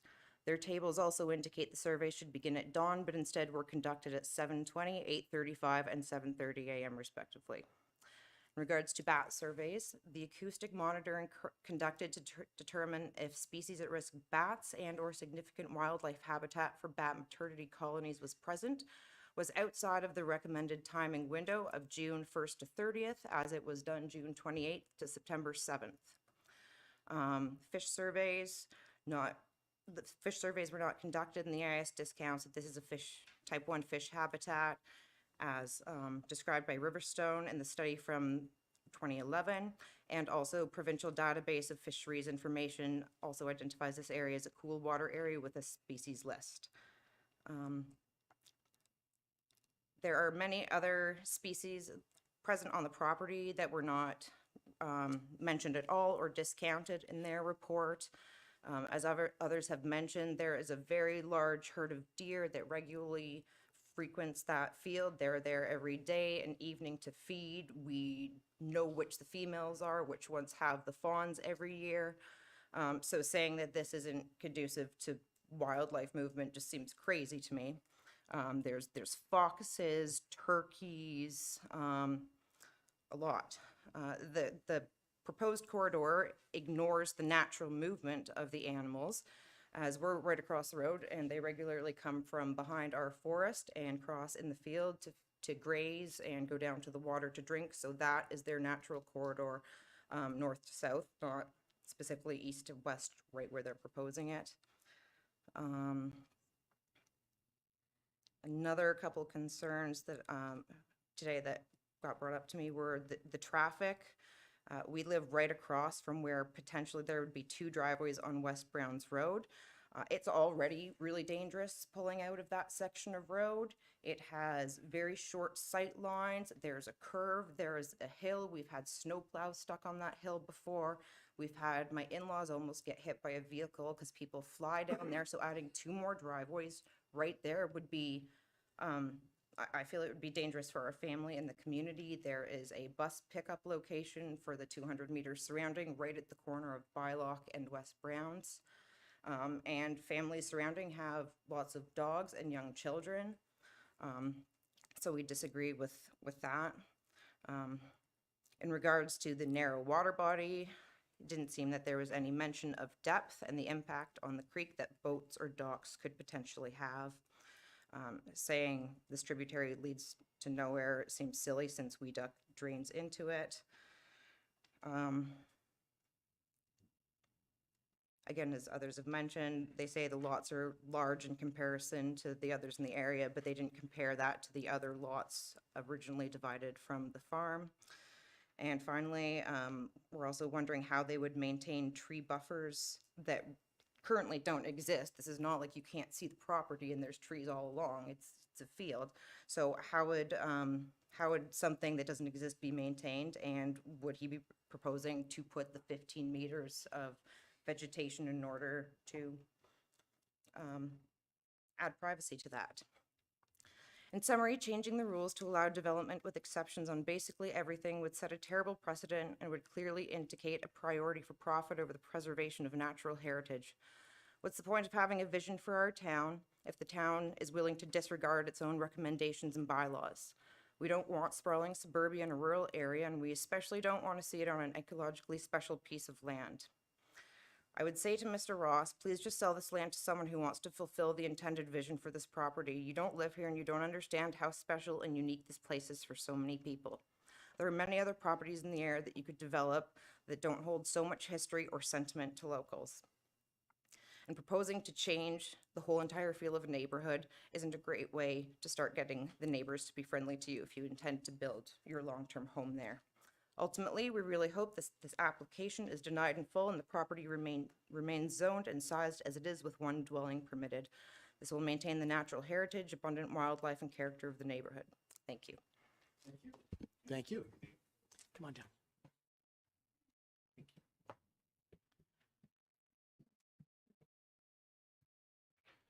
Hi, I've never been to one of these meetings before, so I apologize if I don't say all the proper words to No each and every worries. one of you, but I respect all of you and what you do for the town. So I'm Scott Edgecombe. My family moved in 2020 to the farmhouse at 52 Andrews Lane. We had to leave the city. I wanted my kids to have a different kind of life. The Luptons had this wonderful place at the back of a farm, and since then we've met moose, foxes, deer, all kinds of things. But everybody's already told you all about that stuff, so I'm not going to reiterate that. I'm just, as a layman, coming here and asking if we're really supposed to believe that Mr. Ross and his wife went to buy this land, knowing that the Lupton Andrews family said this is for 1 dwelling, and then after they bought it, wandered over there and went, maybe we should build other houses here too. I think this is a cash grab. I don't think the second gentleman that spoke can say that there's no intention of a dock being built at that second piece of land on the water, because I can't see anybody purchasing a piece of land on the water in this area and not intending to put a dock on it. We wanted to put a dock down, I just can't afford it because we're renters. But morally, this just seems all wrong. It seems like they went in there and said whatever they wanted to say to get that land, and now they want to profit off of it. Not build a little grass sidewalk for some deer or some ducks. They want to profit off of it and take something and slowly turn it into more of a subdivision. And it's some gorgeous land, and so very unique because it's 5 minutes south of town. And I mean, we looked all over Ontario when we had to move out of the city, and to find places like this where you can just be 5 minutes from the high school and the town and have these rolling fields and these deer. And this is the only place I've ever lived, and I've lived all over the world, where the deer crossing signs actually have deers crossing at the signs. So Huntsville's an amazing place, and I feel like this is, especially as somebody from Huntsville, saying that, oh, we just wanted to buy this, and then suddenly realize, ooh, it's too big. I'm not buying any of that, and I think morally it's a wrong decision. Thank you. Thanks for that candid deputation.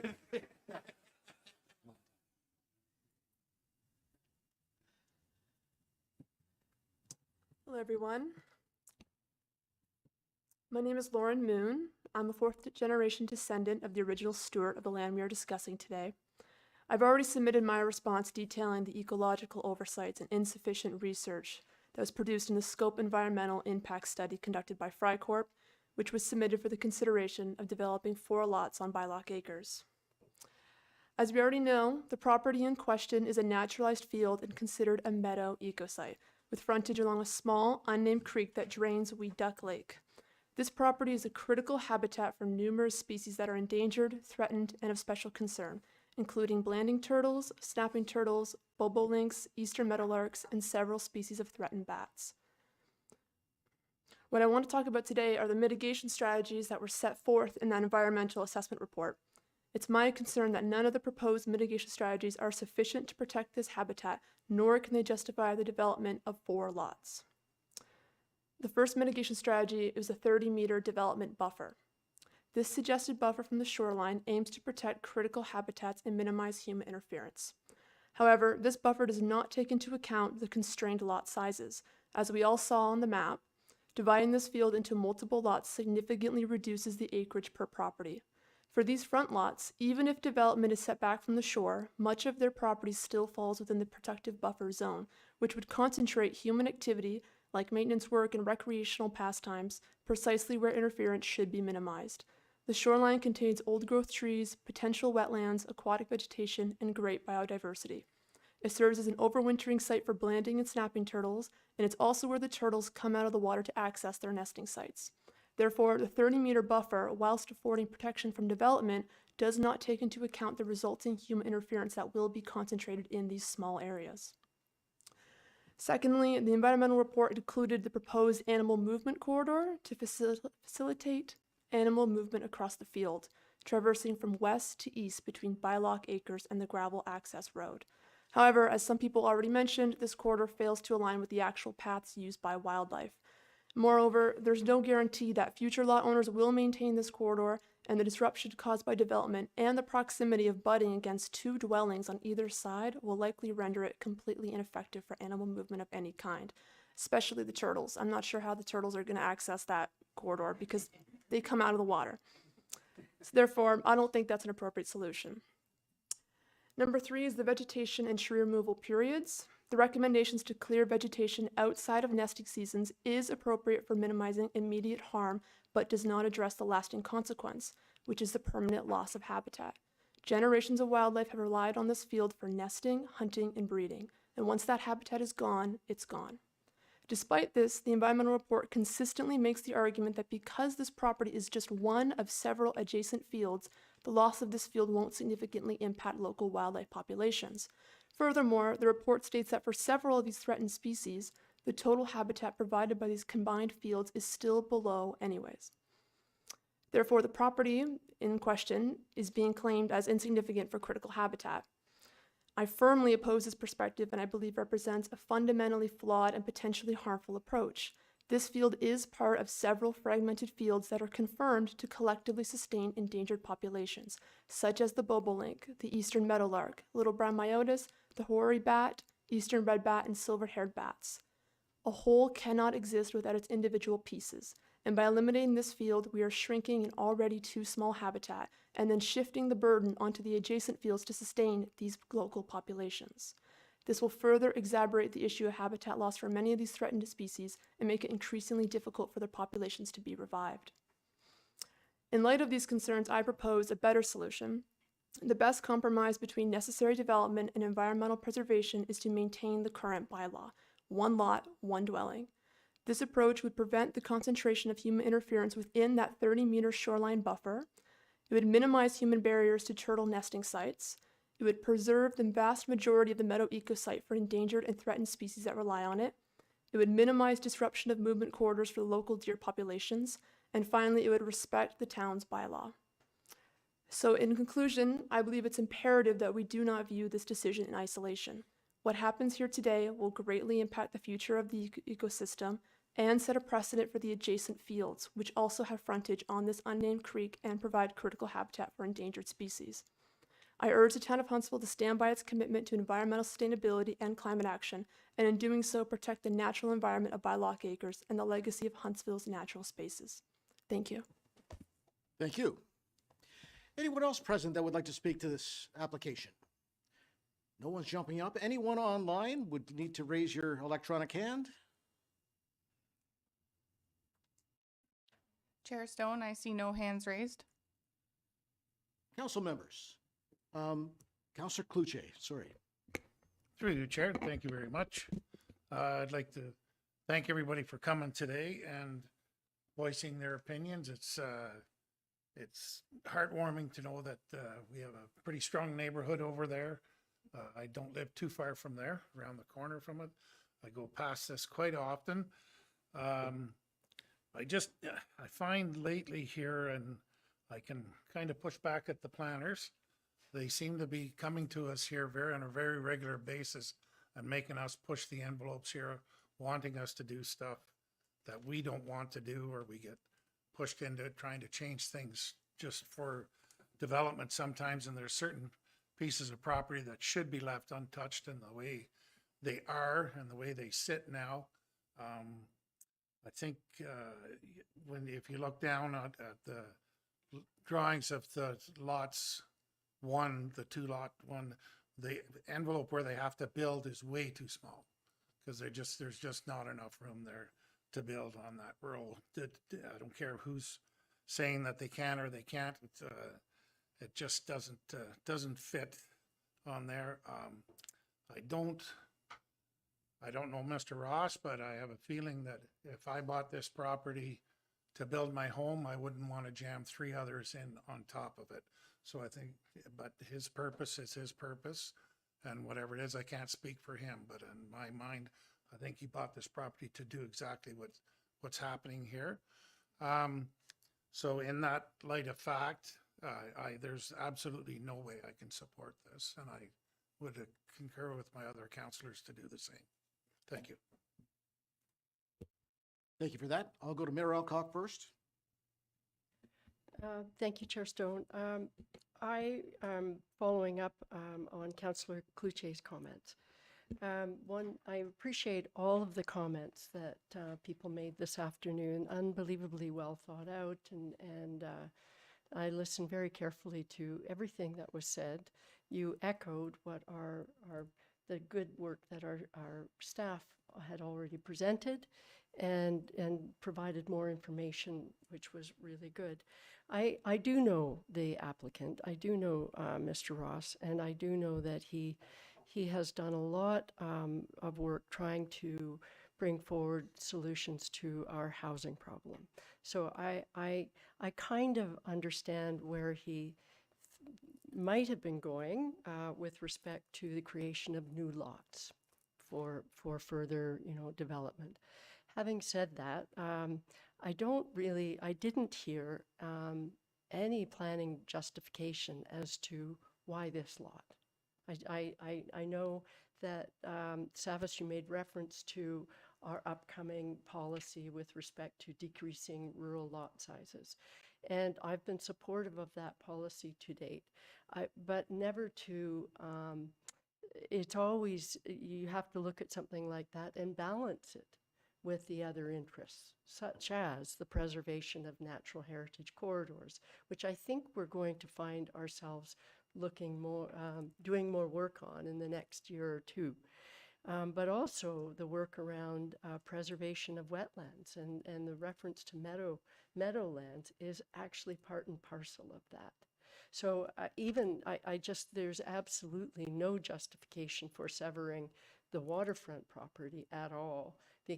I thought the reference earlier that, there would only be one dock. Well, if you treat this severance as waterfront severance, the person who buys the other property is definitely going to come forward and say, I want a dock too. So, because we're treating it as a waterfront lot when it really isn't, So I'll go back to it. I don't understand the planning justification at all. And so while I can support our emphasis on new alternative rural lot policy, I do not see its application here at all. I think that we have to look at these properties on a site-specific basis. And again, the arguments were unbelievably compelling today, and I really appreciate hearing them. So for that, I will be supporting staff's recommendation to deny. Thank you. Councillor Clark? Thanks, Chair Stone. I'll keep my comments pretty brief, but again, I also want to thank everybody, the public, for their comments. We've heard so many good comments today from the public.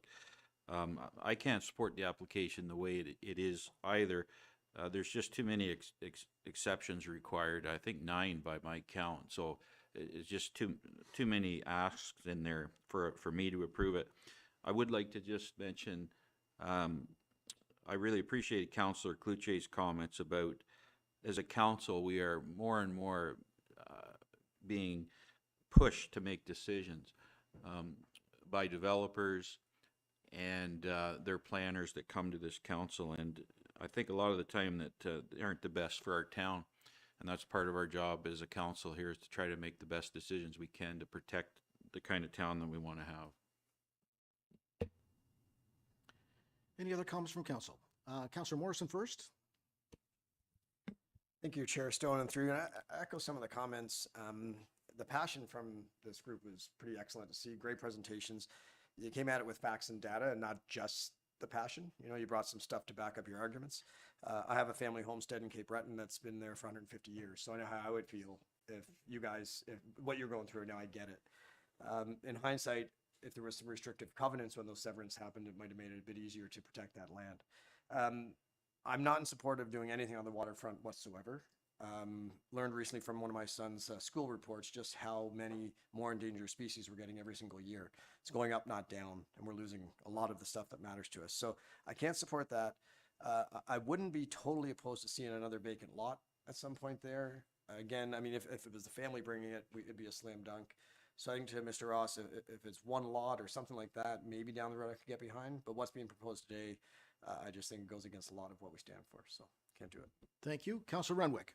Thank you, Chair Stone. And to keep it brief as well, I cannot support this applicant either. This application, it's very clear by the comments that have come forward, really how passionate people are, but also it's just putting too much density in a small area.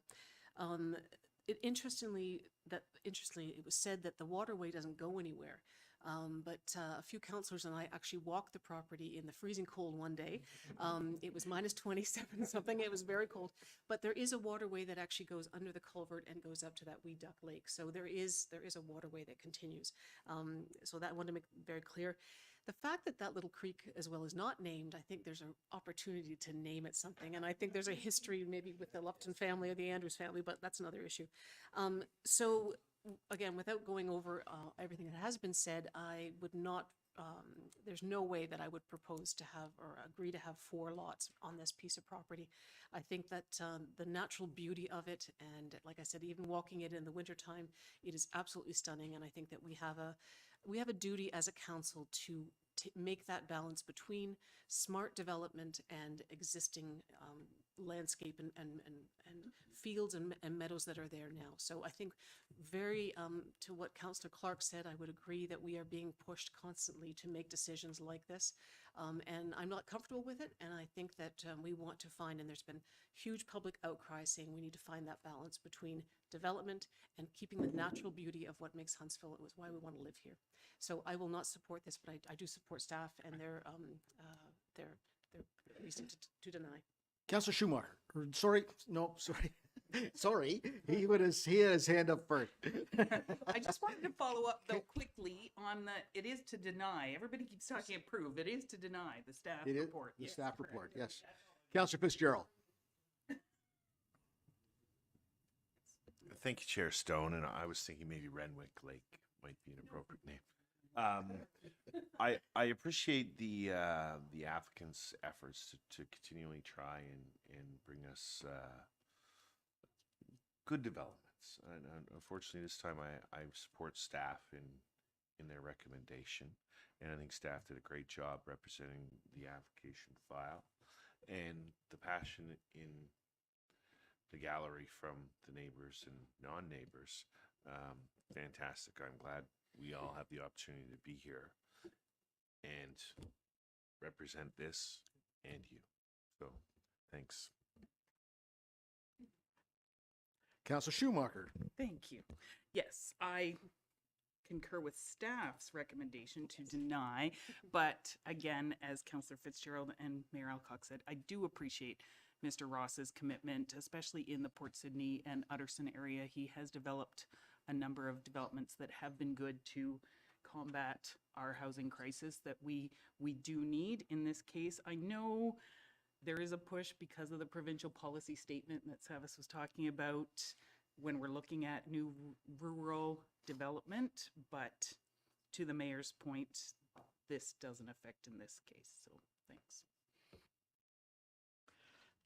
Last to speak, Deputy Chair Stone's going before I say something, everybody else has said something.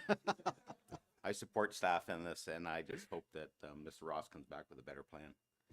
Thank you. All right, I have a resolution, but first, the passion in the community. I absolutely love Huntsville for it, and I love when you show up to speak. So, moved by Councillor Schumacher, seconded by Councillor Cloutier, be it resolved that Planning Council deny community planning permit bylaw amendment application CPPA 38 2024 HTE. And this resolution is quite long, and it's exactly as in the agenda, which is public. So I'm not going to read all that.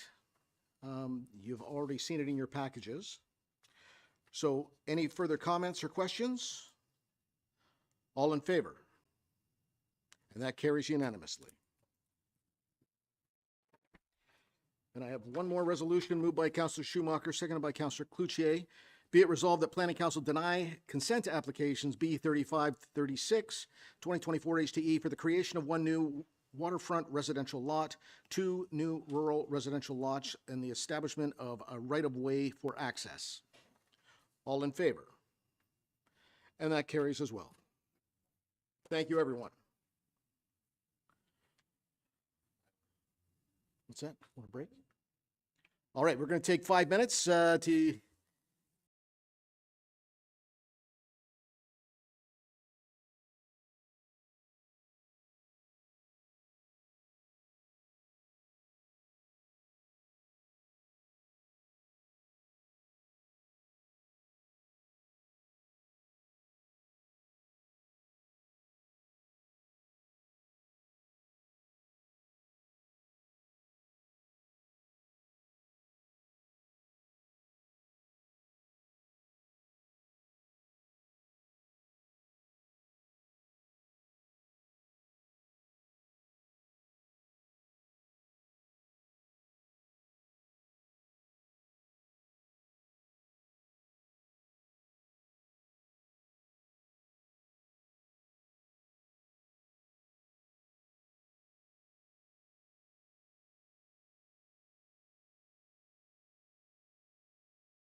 Yes, I am. We good? All right, welcome back, everyone. I'm going to turn it over to Director Maxwell, who's going to speak to the next portion of the meeting. Thank you, Chair Stone. If we can have the presentation, thank you. These applications, Council directed staff to look at our rural residential lot creation policies in order to provide some flexibility for more housing options.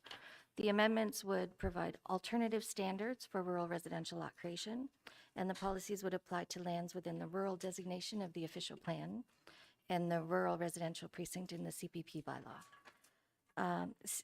As part of the background work that informed our review in our November report, we looked at other area municipality official plan policies as well as a district OP. And our review noted that there's a wide range of lot standards across the district. However, the minimum lot standard is 0.4 hectares, which is 1 acre, and 60 meters of frontage, which is 200 feet of frontage on a municipal year-round maintained road. So staff drafted the alternative policy set with an attempt to ensure that the natural heritage character and design policies of the Huntsville official plan were being maintained. If the alternative development standards are proposed to support creation of a new lot, the tests would include, and they're on the screen as well. So someone proposing these lot standards would have to provide justification as to why the current lot standards can't be met and why they need to avail themselves of the reduced lot standards. For example, if someone was proposing to create a lot off a 100-acre parcel, what is the rationale as to why they can't create a lot that meets our current lot standards? So the road authority, be it the town, district, or MTO, must be in support of the lot creation and confirm that the lot would meet their relevant entrance requirements. Natural heritage features and corresponding buffers would be maintained in one ownership to ensure that our natural heritage features aren't being compromised. The absolute minimum lot area would be 0.4 hectares with the minimum lot frontage of 60 meters. We have a note that lots would need to be in character with the lots in the immediate surrounding area. This is a policy that we could further quantify because I know that that was one of the comments we received, that it was a bit unclear as to what that meant. The lot would need to be large enough to accommodate appropriate sized building envelope to ensure that it met all of our other applicable OP policies, met all of our community planning permit bylaw setbacks, including proposed alternative setbacks, maintaining required setbacks to lot lines, natural heritage features, human hazards like railway corridors, and is also demonstrated that it is able to support the servicing needed for the proposed development and is compatible with surrounding non-residential uses. The alternative standards further would incorporate increased setbacks from the public road for all development, limited lot clearing to ensure substantial vegetation retention, and the maintenance or establishment of a tree buffer along the public road. And finally, no variations to these standards would be permitted without a site-specific official plan amendment. All the other policies in the official plan, including the limitation on the number of rural residential lot severances that can be created from a parcel, would continue to apply. The zoning amendment would include increased minimum front yard setback of 20 meters, and currently the setback is 12 meters. Require the minimum vegetative buffer of 15 meters abutting a public road. Require 80% of the lot to remain in a vegetated state, and prohibit any variations to any of the CPP standards.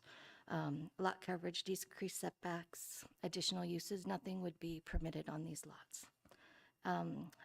The public comments we received in relation to the circulation, we received only 6 comments. 4 of them noted concern with the reduced lot area and frontage requirements, and 2 noted that they did not feel that the alternative development standards would provide enough flexibility for the rural residential lot creation. The district requested that the application be deferred pending additional review of the policies with staff, and we will be having a meeting in the near future to look at, to talk about what's being proposed. So at this point, we are looking to gather all the feedback, and then we can review everything and come back with some updated policies. Thank you very much. All right, I'm going to go to members of the public that would like to speak to this application, this discussion about the OPA. Savas?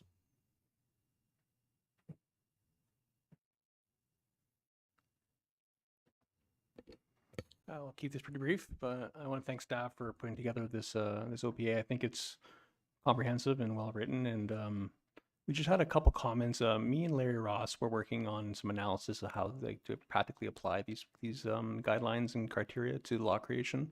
Two things that bottlenecked the potential that Larry found when reviewing all rural properties in the town of Huntsville and how this would relate to them. The first being the requirement to keep natural heritage features entirely in one single ownership. The only reason why this became problematic to us is some features are just simply vast. Deer wintering habitat, for instance, can span over entire properties. It can go over multiple properties to begin with, and if you were to look at a natural heritage feature such as that, and it would eliminate whole properties that potentially could have lot creation on them, and we don't see the direct benefit if there's an EIS corresponding that has recommendation for mitigation measures that can protect the feature, why it has to be maintained in a single ownership situation. Also, same thing goes for creeks. Creeks, sometimes cold water streams run right through, like diagonally through a property. Often we do the EISs to show setbacks from those features and how they can be maintained and to protect those features. So drawing a lot line through it would not be possible with these set of guidelines without some flexibility or variation to that potential criteria. So maybe it's just a rewording of saying like, where an environmental impact study can demonstrate otherwise or something like that. That would give maybe staff or council the ability to make decisions on a more site-by-site basis for those situations and not necessarily steer somebody away from trying altogether. The other one was the character criteria, and I think it was mainly the flexibility in terms of the surrounding area, and I think Kirsten did mention that in her presentation. I think the surrounding area should probably be defined just a little bit more, because it's a kind of a subjective term. Some people might take immediate area adjacent to the lands as the surrounding area, and other people might look at it from like a half-kilometer radius, for instance, to show what would be in context of a neighborhood. So I'm not exactly sure. I wrote it in my letter as half a kilometer, 500 meters. I did that because I've seen in other official plans when they use 400 and 500 meters as a general radius around a property to look at adverse impacts to the neighborhood. So that neighborhood context ends up being somewhere around there. It doesn't have to be 500. It just was a suggestion. But I think defining it more than just saying surrounding area is probably needed in order to make it clear to whoever is considering any of these applications what the town of Huntsville is looking for. So that's all I really have to say. Thank you. Wonderful. Thank you very much. I saw another hand over here. Come on down.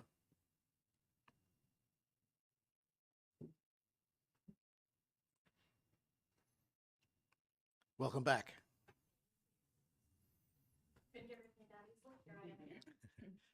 The microphone. There we go. Is that better? Thank you again for considering comments on this proposal as well from all of you. I did submit comments on this specific proposal. Unfortunately, I missed the cutoff line for them to be included with the agenda package, but I'm hoping that they were circulated to council before the meeting and you may have had a chance to review them. I'm going to try to minimize the time that I take with you here and just highlight some of the key things from that specific document that I submitted. So it seems to me that the objectives with the amendment and the alternative standards would be that where the lot standards cannot be met, that there would be alternative standards that would be in place. And those standards are lengthy.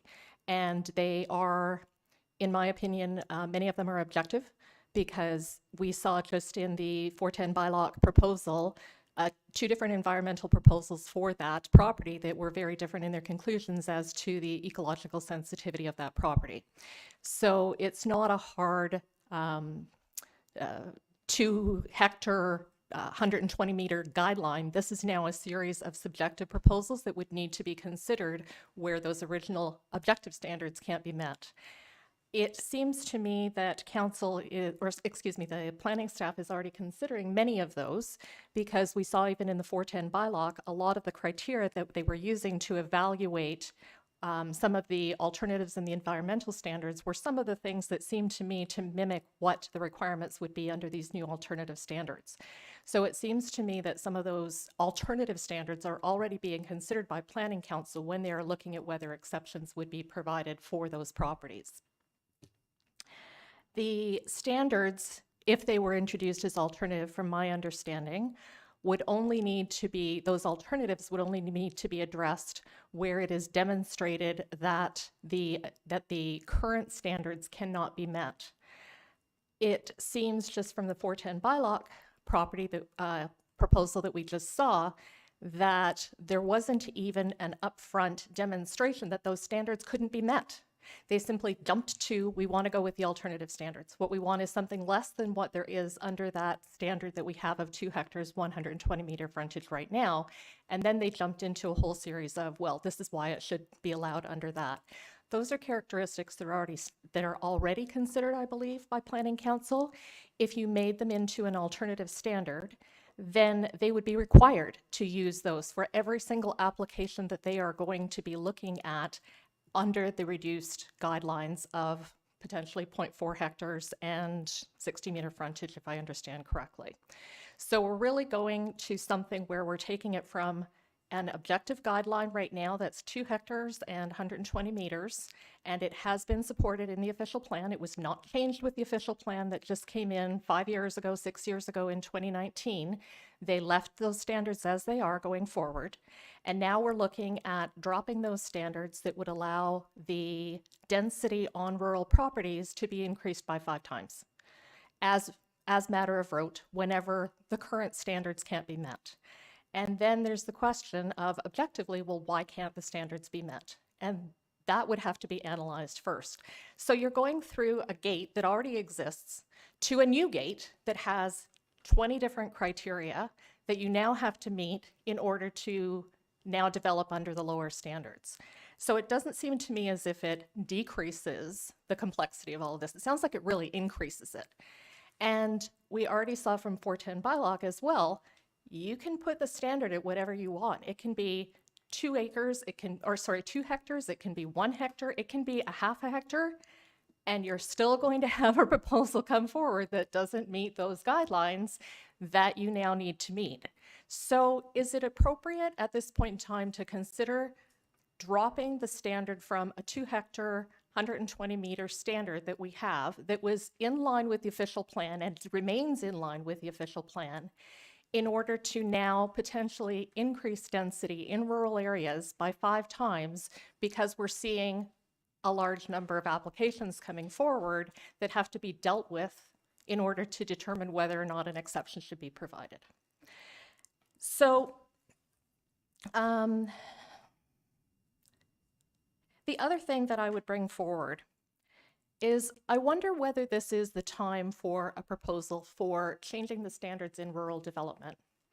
I watched the November 13th Planning Council meeting, and I was really affected by a lot of the comments from council about, there was one comment that just stands in my mind where they said, there is no housing crisis. There is a crisis in rental housing and housing that is affordable. Thank you, Mr. Councillor Stone, for bringing that forward. I don't see how a proposal to densify rural areas as a matter of rote really helps to deal with that crisis at this point in time, because those properties typically are not areas that would be rental homes for a number of people that are close to jobs in particular, and especially if we're putting jobs in Huntsville, in the long-term care home, in the hospital. Those jobs in rural areas, or those homes in rural areas, are not necessarily close to them. And for a lot of people with affordability issues, they need transit to get there, or they need to be able to walk there. And you can't from many of the rural properties. So it seems to me that focusing on rural properties at this point in time is not really in line with that overall objective that we have of looking at the affordability and rental crisis that we have. So I think that what I would, and one other comment that I would say is, even if it were time to look at decreasing the standard from what it is now of 2 hectares and 120-foot frontage or meter, is a jump from 2 hectares to a 1/4 hectare really the right jump? Because you're looking at increasing density potentially in rural areas by 5 times. And that would be by matter of rote. If there was an application that could not meet the current standards, then they would have the ability, without having to have an exception approved, to increase the density on that property, provided that they met all the other conditions, which are subjective. So we're going from an objective standard to a vastly decreased subjective standard. And it seems to me that that's quite a leap at a time when rural properties really aren't the ones that probably should even be focused on. I do, I can't say I empathize, I'm not in your positions, but I do sympathize with the sentiments that were expressed in the last Planning Council meeting. We're seeing many of these. I'm sure that dealing with all of these exceptions for rural areas, it takes up a lot of time. And I'm sure that for planning staff, evaluating all of these and preparing the excellent reports that they put forward to analyze all of these takes a lot of time. And it seems to me that the barrier for all of this should first be, why can't you meet the current exception? It was in line with the official plan. It remains in line with the official plan. Why can you not meet an objective of 2 hectares and 120 meter frontage?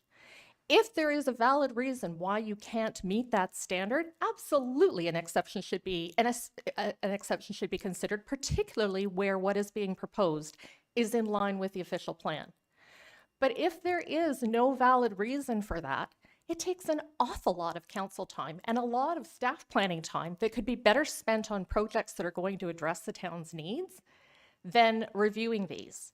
I personally would love it, and I don't know how feasible it is, if we could simply administer the zoning bylaws as they currently exist, including enforcing the zoning standards, and then prioritize applications where the applicant has clearly demonstrated that the existing standard cannot be met for a valid reason, and that what they are proposing is in line with the official plan. I think 410 Bylock is a very good example where they did not demonstrate that the standards couldn't be met. The standards could easily have been met. They could have developed the one house on that property as was intended. And secondly, there was no demonstration, it was even commented on, that it didn't align with the Huntsville official plan. How much time did we spend in the meeting today discussing that proposed application when it didn't even meet the 2 criteria that should have been considered off the bat of, can you meet the zoning standards currently? And then if not, is what you're proposing in line with the official plan? If those 2 had been considered, it might have eliminated a whole bunch of work for council and for planning staff to review that application when it wasn't there. And then in the end, they still proposed something that wasn't even in line with the new standards. So what new standards are going to make everybody happy? What new standards are going to keep these applications from coming forward time and time and time and time again?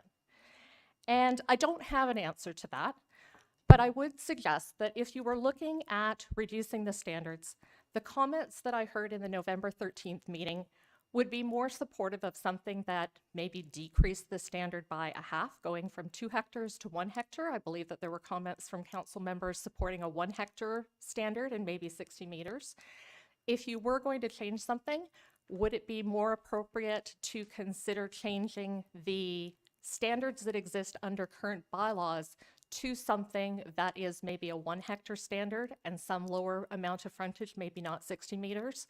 Those would tend, it seems to me, to align a little bit better with some of the other municipalities that are in the District of Muskoka. However, some of those, I would also point out that some of those have much higher standards. There are some that require a 4 hectare minimum. So I would, I would suggest that it might be appropriate, if you were going to adjust the standard, to consider something that's not such a leap from 2 hectares to 0.4 hectares. And also having a process where to get into those alternative standards, you have to first establish that the criteria can't be met under the existing standards if you are going to use some alternatives. Personally, I think there might be an argument to be made for keeping those alternative standards as guidelines to be used, because otherwise you're handcuffing planning staff to have to evaluate every one of those criteria when the existing standard of 2 hectares, 120 isn't met. That's over the 10 minutes, if you can Thank you. wrap Yes, it up. absolutely. And the other thing I wanted to say, I think that actually was what I wanted to say. So good timing. Thank you very, very much for considering my opinion. And I wish you all the best in reviewing this, because it is a big issue for the municipality. Wonderful Thank you. comments. Thank you very much. Is there anyone else that would come on down?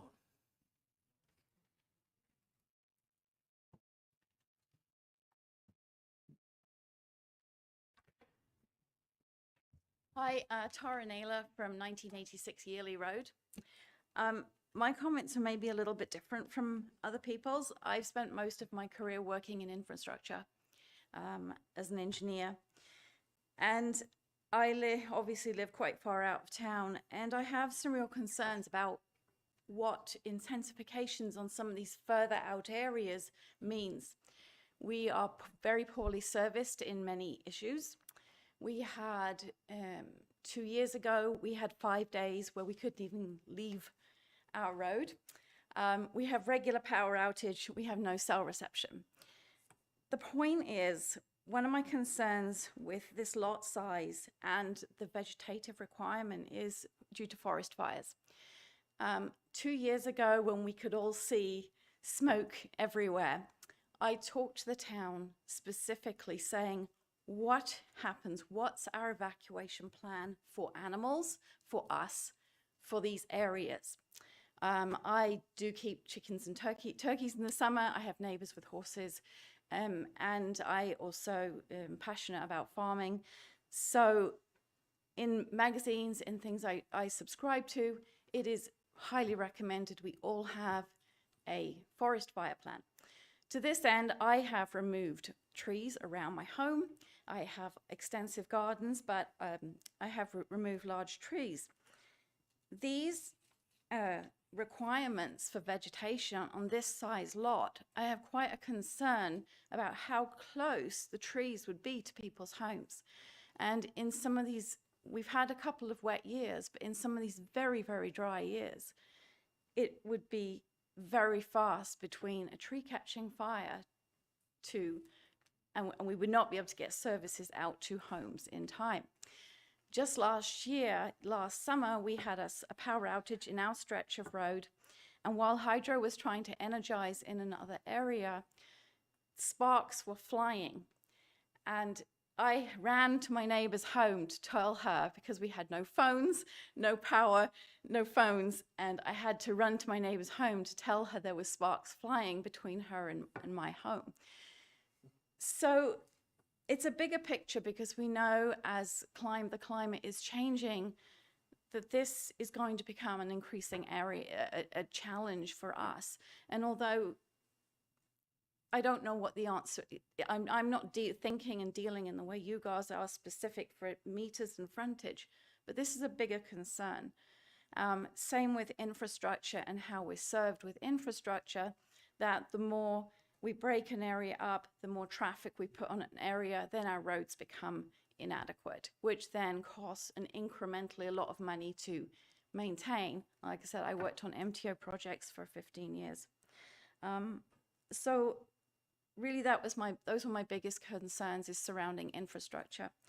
I do think I am concerned about the housing crisis, but I think that belongs in intensification of urban areas. That's all. Thanks very much. Some thoughts I hadn't considered before. Come on down, sir. Oh, it's supposed to sign. She did say her name.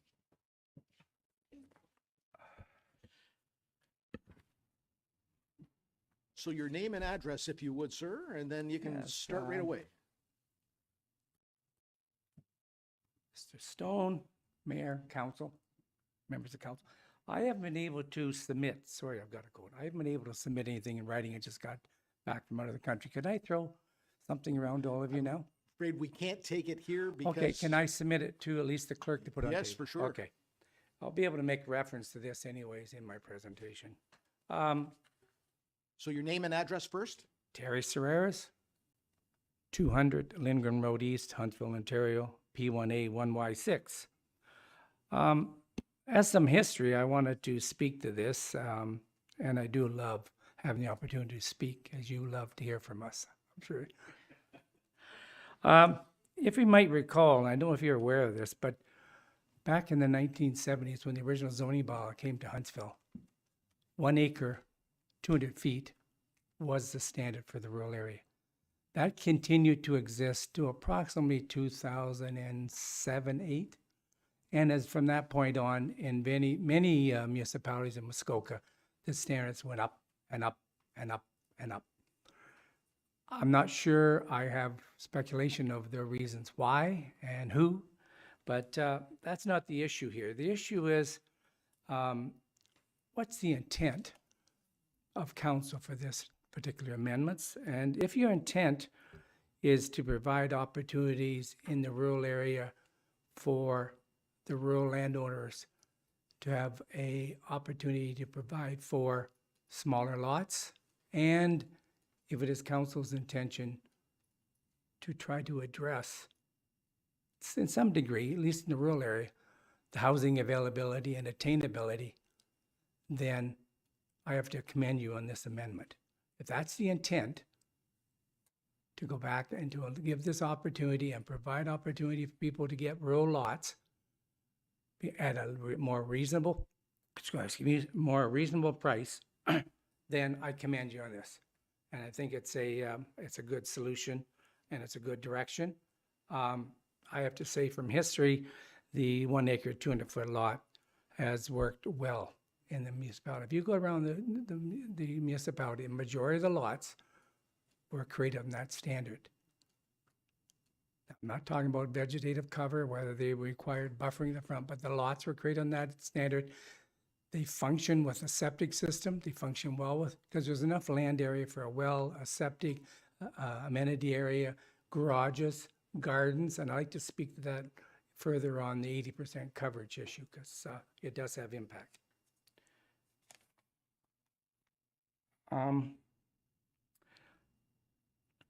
But then I guess I've got to get into the amendment itself. And unfortunately, you don't have this in front of you, but I must say that sometimes we draft policy, and not only planners, but councilors draft policies with one intent, in one direction. And then when you actually draft the policy and look at it, there's so many restrictions and regulations, you're defeating your whole purpose. So I would say with this amendment, keep it simple, stupid. Okay? Do not have so many things here. If we're going to create 1 acre, I don't care if it's 2 acre, because that isn't what controls the development of the rural area. Acreage doesn't. In most instances, you can get larger acreages out of a 10 acre parcel or a 100 acre parcel.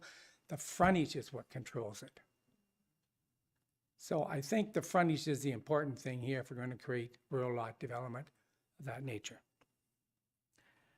And if the original objective is to meet that housing need, then this type of a standard is the one to go with. And maybe I can just show you, I won't see in the, well, I guess I can make reference to your amendment. If we want to make reference to the specific amendment itself, an example where I'm saying where you can do one policy, you can say one objective, and then you do a couple policies that impact that. There's a couple sections, and I'm recommending they be deleted, are sections C876A and 876E. And they're trying to address, I could read them out, but they're trying to address the whole issue of we require this justification report in all situations. We require you to do certain criteria to have it occur. My position is, if you're creating those lot sizes and you believe that you can create them on a reasonable piece of land, if staff have no reason to say the lot could not be suitable of that, don't have individuals go through a whole justification report on every situation when it's not needed. Staff are professionals. They can tell you when they think a justification report is required because of extenuating environmental services or whatever. There are policies in your existing amendment that address the suitability of lot. It's got to have certain area. It's got to have suitability for a septic system. You got to have an entrance. On 1 acre, you're going to get a well somewhere on there. So if those criteria meet, don't have somebody go through the whole position of a justification report. Number one is one of those criteria that you have one intent, but you're putting the limitations in place for it not to occur, or it occurs at a very substantial cost that not all rural people, because they're living there as their life, that's their home.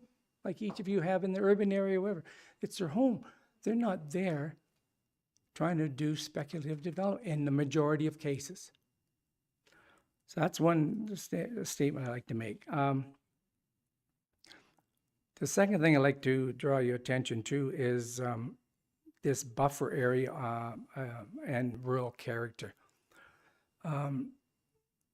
Rural character of a lot is not maintained because you keep all the trees. Rural character is kept, if you drive down that road, you drive down any road, you're keeping rural character. It could be grass fields like we saw on the bylaw acres issue. It could be a wooded lot. It could be a wetland. The critical thing is to maintain that first 50, 60 feet in some type of a character area that resemblance rural. It could be trees, could be a pond, could be a wetland, could be grassland. That's what's critical. It's not maintaining the remaining lot, 80% of it either vegetated or revegetated. So to speak to that, the section 877A, and it asks for that. 80% of the lot is to either be maintained in vegetation or revegetated. If you read that whole section. Well, I did some calculations. If you took an average, well, I took a lot of an acre, 43,560 square feet, took out 80% of it treed, you're ending up with roughly 7,700 square feet left. So think of that amount. So you got this lot, you got this little piece of land here, you got to put your house in, got to put septic in, got to put a well, 7,700 square feet. Many, many environmental studies that you've probably seen come across your deck from people are between a third and a half an acre is usually what people clear. And they could clear for various reasons. It could be the house, it could be a turnaround area, it could be a shop. What about gardens? People like gardens, do a little farming, maybe a horse in the field. So what I'm saying, the 80% is too arbitrary. I think the critical factor in a rural lot is that buffer area at the front of the lot. That's what we got to maintain, except for the entrance in.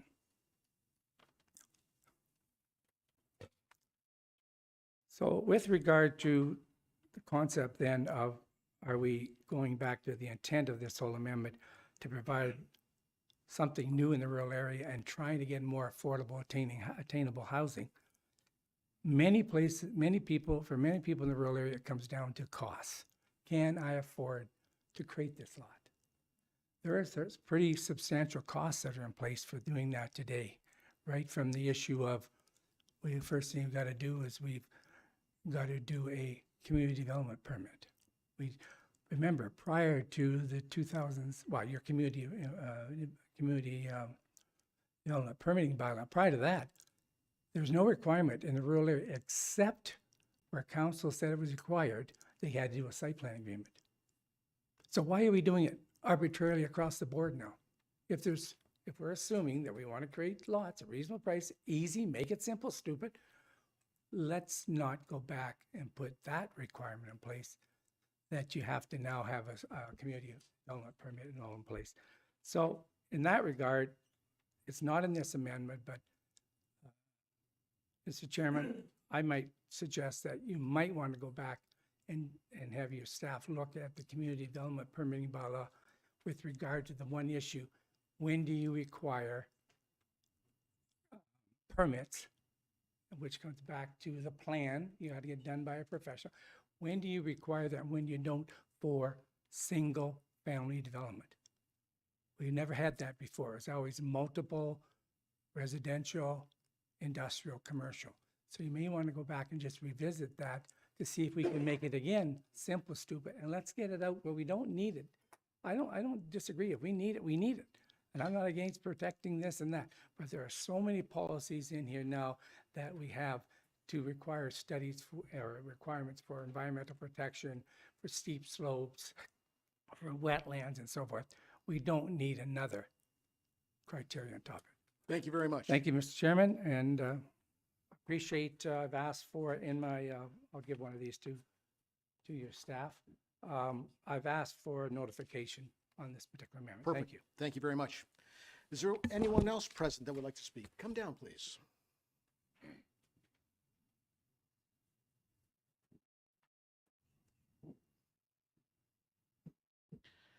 I love the hat. Not enough hats these days.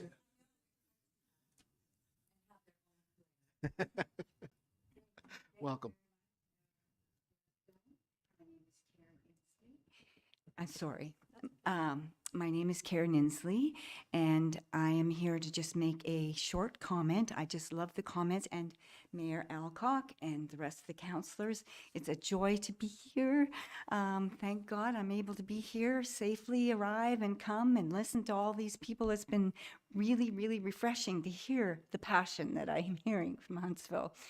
I think that this is like putting this particular reduction in lots, it would be fine. It would be fine in the appropriate place. And in the appropriate place, I think, has already been addressed in the plan itself that we've spent, I don't know how many years, 8 years, was it? That we went through that in the consultations that we did. And so therefore the zoning, I think, when we're looking at what's already been outlined, the outline of settlement areas and the provincial plan and the district plan and the town plan for settlement areas, sub-settlement areas, and to keep the rural characteristic as it is in Muskoka, I think is really important. I'm just really enheartened to hear what we went through with the applications earlier. They're very good examples. I need not say any more. So I think what the province has said is for intensification. And I think when we look at the town, like town of Huntsville, even when we go outside of our own area, like the town of Bracebridge and all those other towns that encompass Muskoka, they each have their own flavor, their own character, but it all goes together to make a whole of Muskoka. And I think we need to keep that in mind. And for sure, do the intensification where it needs to be done, like Huntsville, like, you know, that province has said, let's go up. We're already building on the hills. That was kind of a bit of a creep, but we're there. So let's keep doing that. And let's designate those areas that we can in those urban areas to accommodate what's coming. We need that. Instead of taking and splitting up our character in rural areas. So in other words, I think we're putting the horse behind the cart in this area. I think if you're looking at settlement areas, sub-settlement areas, make sure that they're completely maximized out and you've done all you can in order to maintain the integrity of the rural areas. I think families and history are evidence of that here today. So I know from property that I and my partner own in this area, I would, if there was going to be any exception, I would ask that the exception be for anything that you're doing with rural residential, other than what's already there in your official plan and zoning, that you make the exception, and the exception be that Stevenson Ward be exempted from that, okay? We've already seen enough. So thank you very much for your time and your patience in listening to me. Thank you. Thank you. Is there anyone else present that would like to speak to this? Please come down. You should get a hat. I like her hat too. Good. Thank you for all of the committee and all the good work that you do. I am Elaine Miguel. I live in Stevenson Ward, and I am on 26 Rose Lake Road on the corner of Rose Lake Road and Old Muskoka Road. And I just wanted to add two thoughts. I'm totally in support of all the points that Terry has made. And as a family, we're planning for our family. So we have 40 acres. And I think it's not just for urban needs. I think it's also rural needs. We want to sever lots for our children. Personally, I'd like to have a granny flat available on my own land. And I don't want 10 acres. I don't want 2 acres. I just want a small piece on the corner of our family property, which is what my parents did on the corner of my grandparents' farm. And I think we need to consider family needs here as well as, you know, it's our kids. We have one family who've been living abroad for 10 years and they've come back to a housing crisis in Ontario. So it would be nice to sever a piece of property to be able to sell to them at a very reasonable price. So beyond what the developers want, I think we need to consider succession planning for people who own lots, blocks of land who would like to sever it for family needs as well, not just for monetary considerations. So that was kind of one of the points I wanted to make. And I agree with the keep it simple. I think that is so important. When you look at 80% being kept to vegetation, I love what was said about wildfires. In our area, it's wind. We have had terrible microbursts. We have had trees that have been shattered and downed on our own property. I don't want big trees. I have a humongous white pine in front of my house. It will stay there because I love it, but it's a danger to our house, and I'm well aware of that. And most of our neighbors have cleared the houses, or the trees from around their houses to protect their homes. We've had a branch come down from that big pine tree and smash our dining room window out. So I'm nervous of trees, and especially in a windy area where we are now consistently getting these microbursts. We had an F1 tornado go through a few years ago in the valley just south of us. So I think the trees can be a danger on the property. I love the natural environment. I support it. I would do everything to protect habitat. But I think there's also, and as Terry said, if you buy a rural property, you tend to want a garden or maybe a chicken house or a work shed or something on your property. I think the 80% is just too much. And I also agree with making the rules simpler. So aside from the urban development, aside from development, I think I'm just asking you to consider family succession planning in the land in our area. Thank you so much for your time. Thank you. Is there anyone else present? I see no hands. Is there anyone online? Chair Stone, I do see one hand raised. I'll Right. now bring them into the meeting. Please.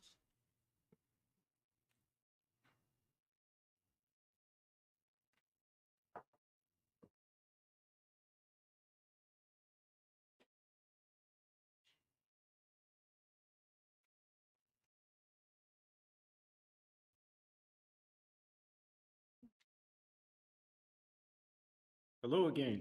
Mr. Ross. How are you? I'm good. You can go ahead.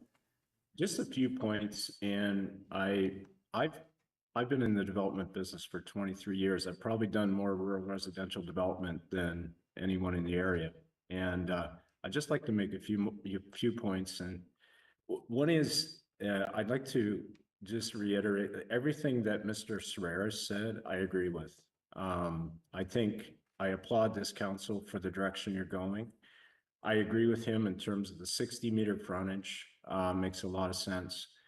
I also agree with the acreage doesn't matter. I would recommend to go to 2-acre lots instead of 1 acre. And the other thing is what he said regarding the rural character. I worked with Perry Township about 15 years ago to develop a set of policies related to rural residential development. And what we focused on is tree preservation along the road and setting the houses back, maintaining that tree preservation. And we even had a policy whereby you had to wind the driveway, so you couldn't look down the driveway and see the house. And I think all of those things are the really important piece here. But I wanted to follow up as well on what Savas was talking about, because I spent many hours going through using the policy set that was proposed. I went through every lot and concession in the rural area, and I wanted to see how many lots could be created using this policy set.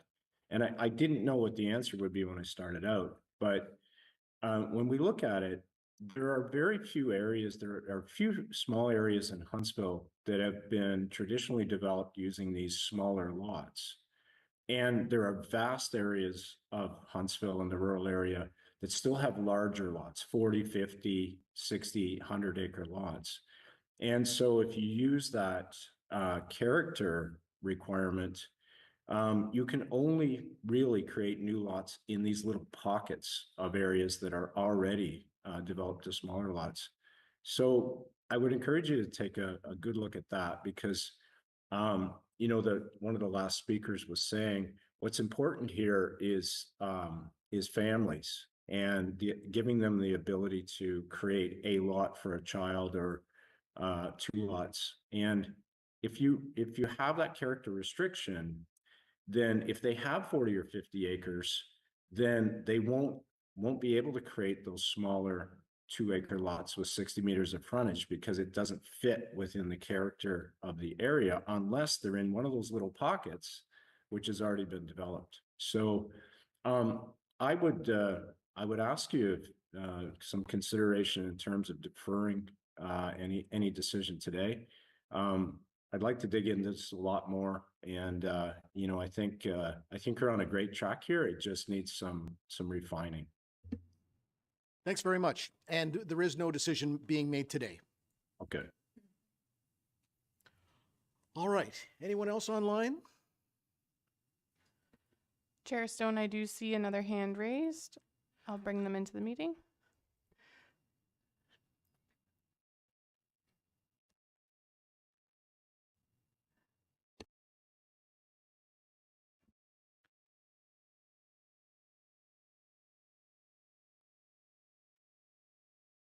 Good afternoon, members of committee. Chair Stone, I saw your face. I won't belabor this. I won't. Thank you. Take too long. I wasn't planning on speaking to this, but the discussion was so interesting that I thought I'd chime in, throw in my 2 cents. Graham Heisinger of Tulloch Engineering, 80 Main Street West, Huntsville, Ontario, Q1H1W9. Yeah, I'd echo the agreement with what Mr. Serreris was talking about keeping it simple. And you know, the standard of 200 feet of frontage and 1 acre of area used to be quite widespread and wide-reaching, not just in Huntsville but across many municipalities in Ontario. That was kind of the gold standard for rural lot creation. And of course, as Mr. Serreris mentioned, over the years that's kind of crept up, and now we're at 10 acres. And you know, depending on where you are and what kind of road you're on and what the speed limit of the road is, you might need 300, 400, 500 plus feet of frontage, depending on where you are. But I think in many instances, 200 feet is more than enough to get a good driveway. And if you've got good sight lines, and 1 acre is, as Mr. Serreris mentioned, more than enough land to build a house, build some outbuildings, and have a well and septic to service those uses. So again, I wonder perhaps if it's possible to, I appreciate where staff were going with this amendment and the intent behind it. But I wonder, again, like we trust staff, we place a lot of faith in planning staff in Huntsville and in Muskoka. And so I wonder if there's just a way to structure this change or this alternative standard such that, you know, 60 meters and 0.4 hectares of area for lot creation is permitted, with the understanding that the only permitted uses on lots that are created under that standard is rural residential. So you can't have anything larger like forestry, you can't have any agriculture uses, you can't have anything like that. You can have a single detached dwelling, accessory uses, and subject to the other provisions of the bylaw and policies in the official plan, you could potentially have a second dwelling unit. I wonder if that's maybe something that we could look into further, as opposed to the long list of criteria that would need to be satisfied, because I do worry, I share Mr. Serraris's worry that the number of criteria that have to be met here might end up making applications for these lots so challenging that it might deter a lot of potential development. And my stance on rural lot creation on existing municipally maintained roads has always been, if anything, it's an improvement in the area, as long as the development is appropriate to the character of the area, as Mr. Ross mentioned. You've got more lots on a long stretch of road that we all pay taxes to maintain.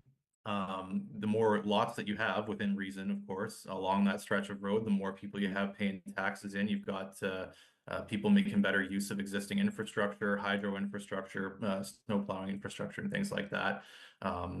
And you reach that kind of critical mass where rural development is still rural. It's still demonstrably rural. When you drive down the road, like Mr. Serraris said, you're seeing trees, you're seeing spaced apart driveways and not much else.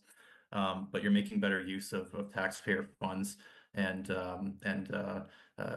taking advantage of that existing infrastructure, which again is one of the chief tests in the provincial planning statement that just came out in the fall of 2024. Is if the land can be deemed to be making good use of municipal infrastructure, or infrastructure that's planned or available, is how they say it, then it should be supported. So yeah, I wonder if maybe there's a further discussion to be had on the criteria, and whether we could just make it something that staff have the ability to review, and if they feel that an application is controversial, similar to the current class 2, class 3 permit situation, perhaps it could be bumped up to council for review and approval.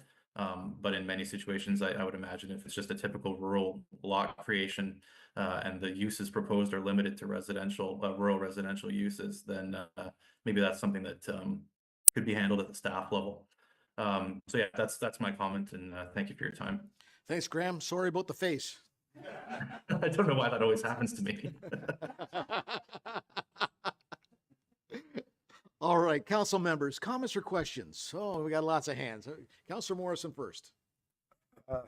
I'll be brief for once. I just want to dispel the myth that creating rural lots doesn't impact the housing crisis. It absolutely does. The housing crisis is a numbers game. If we create more volume, more units, we have more units to bring down that ratio of supply and demand. For instance, if somebody severed off a lot, somebody buys that lot, and it actually happened on South Wasiosa this year, down closer to you. They bought that lot, built on it, sold their house for $700 and change. Person bought that house and sold their house for $500,000. The person that bought the $500,000 house is turning it into a duplex. So we can't just focus on hardcore urban development. The comments about affordability for housing, I know someone now has 50 acres and because of the cost of living is probably going to have to sell and rent unless they can sever a lot. So we have to look at these kind of things. And the last part, and then I'll move on, is we're really just going back to how the town was built. Like, we're not making any crazy things happen. We're just going back to how this town was built. We all have, there's rural lots on all of our community, and we're just going back to that. So I don't think we're doing anything all that outrageous. Thank you. Councillor Clark. Thanks, Chair Stone. I really appreciate a lot of the comments we've heard, particularly Mr. Serraris's comments today. I think there's been a little bit of confusion, public confusion around this policy. So I just want to speak a little bit to that quickly. The intent of the policy was not to create hundreds of new lots, new small rural lots, or to have developers create a bunch of undersized lots or developments. If you're a developer in Huntsville, the intent is that you would be developing full-size rural lots, if possible. If you're an individual trying to create a lot off a larger piece of land and you don't quite meet the full-size lot requirements, then this policy allows for a smaller lot, providing certain criteria are met, and providing you couldn't create the lot otherwise. we need to do a better job of figuring out how this policy can be applied to individual lot creation and not to multiple lot creation or developments or new developments. And again, how we keep it simple, because I think as a council, we've tried to address something that we thought would be simple, and as we can see, it's turned into something that isn't. Councillor Fitzgerald. Thank you, Chair Stone, and thanks for the previous comments, Council, and the public as well. The input is fantastic. I know when we went to a bigger lot size, I was kind of against it, but as council as whole, we support each other, and that's what we do. So we changed it. It seems to me that now it's about affordability and holding on, as Councillor Morrison alluded to. Some people need to subdivide in order to maintain their current status. So that's one. Succession planning, you know, how many people will divide and will keep children here because now it's affordable, it's reasonable. So we're going to add families that are able to stay here now because we've created affordability, and which in turn is going to help the tax base. And Graham Huizenga has alluded that, you know, it's best use and tax base and cost wise in efficiencies in what is the optimal number on these roads. So, you know, I've always disagreed with the provincial policy statement in some respects, and that's one of them. So, and Councillor Clark, you said this is not to create hundreds of lots for profit for developers.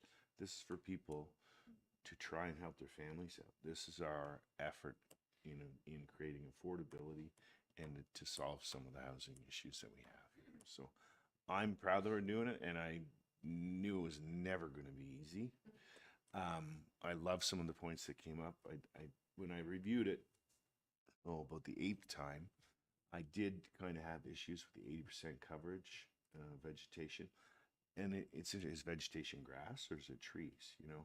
And fire is such a risk. We talked about this at lunch today regarding fires, and we know that we need to be very wary of our tree canopies around our properties. So we've got some work to do, and I look forward to all of us doing it because it's critical. Thank you. Mayor Alcock. Thank you, Chair Stone. Ditto, ditto, and ditto.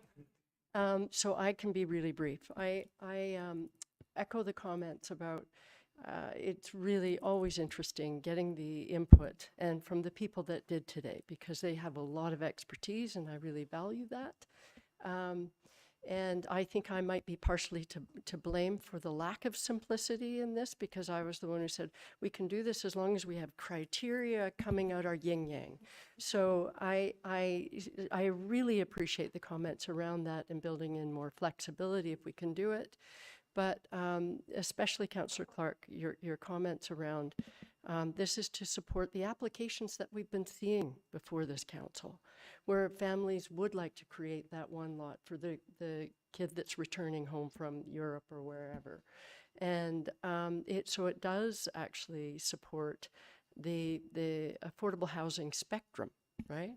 And so again, it's been really useful information today, and I think we'll take all of this to heart when the policy finally comes forward for full discussion. Thank you. Councillor Schumacher. Thank you, through you, Chair Stone. Yeah, again, ditto, but to Karen's point, we probably aren't going to keep Stevenson out of it, although I just about called you Marg. And I swear your mother retired just before I entered grade 3, so because of me. But to Elaine's point, that's kind of why I ran too, is that I grew up in Utterson where 2 cousins and grandma lived in the back, and that's the community. And you know what?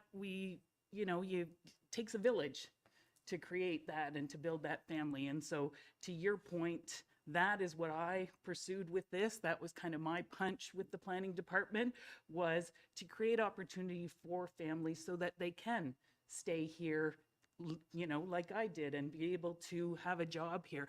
And I think there are opportunities for the attainable option where you might have a nurse who works in both Huntsville or Bracebridge, and that bedroom community is a great opportunity, or, you know, that provides those opportunities for people to work and be able to afford a piece of property that they can call their own. And so that's kind of why I push for this. Thank you. I see no other hands. My comments would be exactly like so many others. Keep it simple, not what's being proposed. I like the idea of simply reducing the requirements that we currently have. If it's 2 hectares, maybe we just go to 1 and just keep it simple, and it'll allow everything that we're hoping will happen to happen without urban sprawl. Anyways, my comment. So there is no resolution. This was for information. She has pages of notes, which is wonderful. All right. Now that all comments have been received, I declare these public meetings respecting the above applications to be concluded. We'll now move to the non-public portion of the meeting. And we'll take a 5-minute break, and it's an actual 5 minutes. Go.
All right, Madeline, you can go ahead with the Rhines application.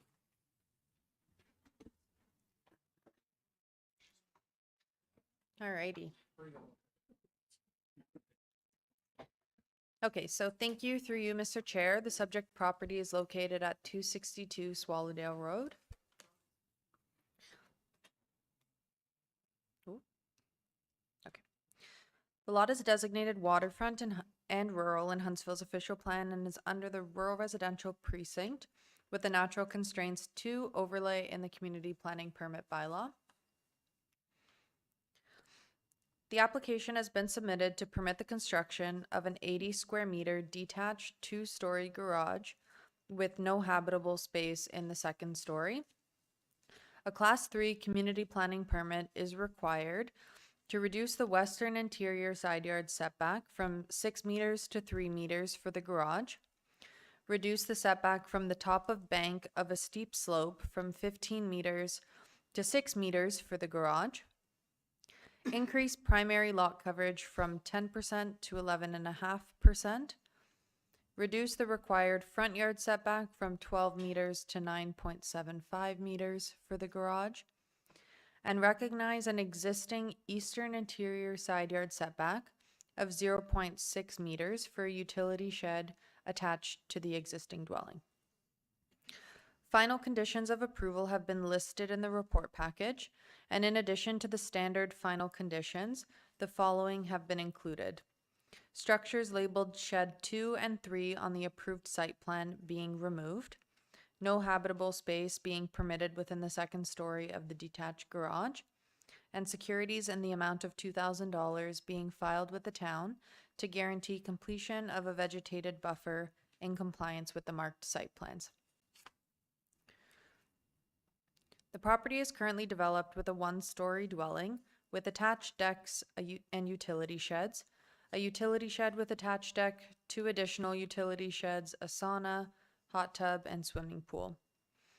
It appears that the utility sheds attached to the dwelling were constructed without benefit of a building permit, and the 2 proposed to be demolished were placed on the property prior to 2012.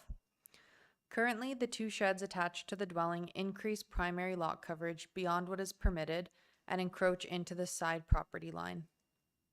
Additionally, the property contains more than the permitted number of accessory structures, and through this application, primary lot coverage and the side yard setback are being recognized and 2 sheds are being removed. The intention of this is to bring the property into compliance with these existing features, and staff view it as appropriate as it does not appear to overdevelop the property. The proposed detached garage has been sited in the most suitable location on the lot given the existing development and topographic constraints. It's been designed to be modest in scale, fit appropriately on the property with surrounding development on neighboring lots. Additionally, the garage will increase the functionality of the property by allowing additional storage space. The proposed and existing development on the lot is contained and accessed from Swallowdale Road, with the exception of an existing utility shed with an attached deck adjacent to Row Road and Fairy Lake, and that can be seen in the middle photo on the top level. Additionally, the applicants have a license of occupation for a dock on Fairy Lake, which provides water access. The proposed 2-story garage is on a lot that is in keeping with the contemplated policies of the town's official plan and maintains the waterfront and rural residential character of the area. The proposed garage is sited between the dwelling, side and front lot line, and the existing septic system. Given the layout of the property and the location of the septic, the proposed location of the garage is in the most suitable area. Natural constraint mapping identifies steep slopes on the property, and policies require development to be at least 15 meters setback from the top of the defined bank. In this instance, the slope has been undisturbed with the exception of a wooden staircase and maintained in a natural state.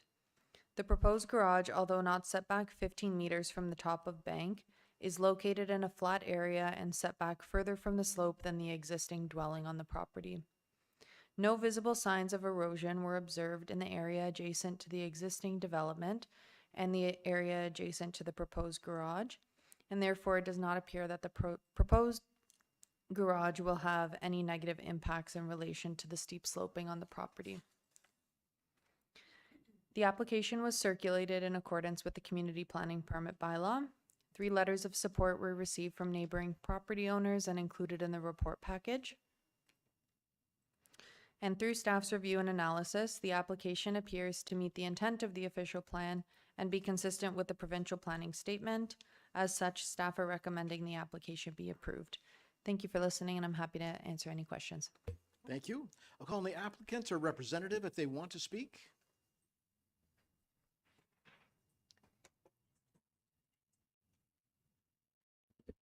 Good afternoon, everybody. My name is Trina Clark, and I'm here from Evolve Interior Design. I'm located at 370 Muskoka Road 10, Port Sydney, Ontario, P0B1L0. So I'm here to represent my clients, the Ryans, who are the owners of this property. And I just have a quick presentation for you.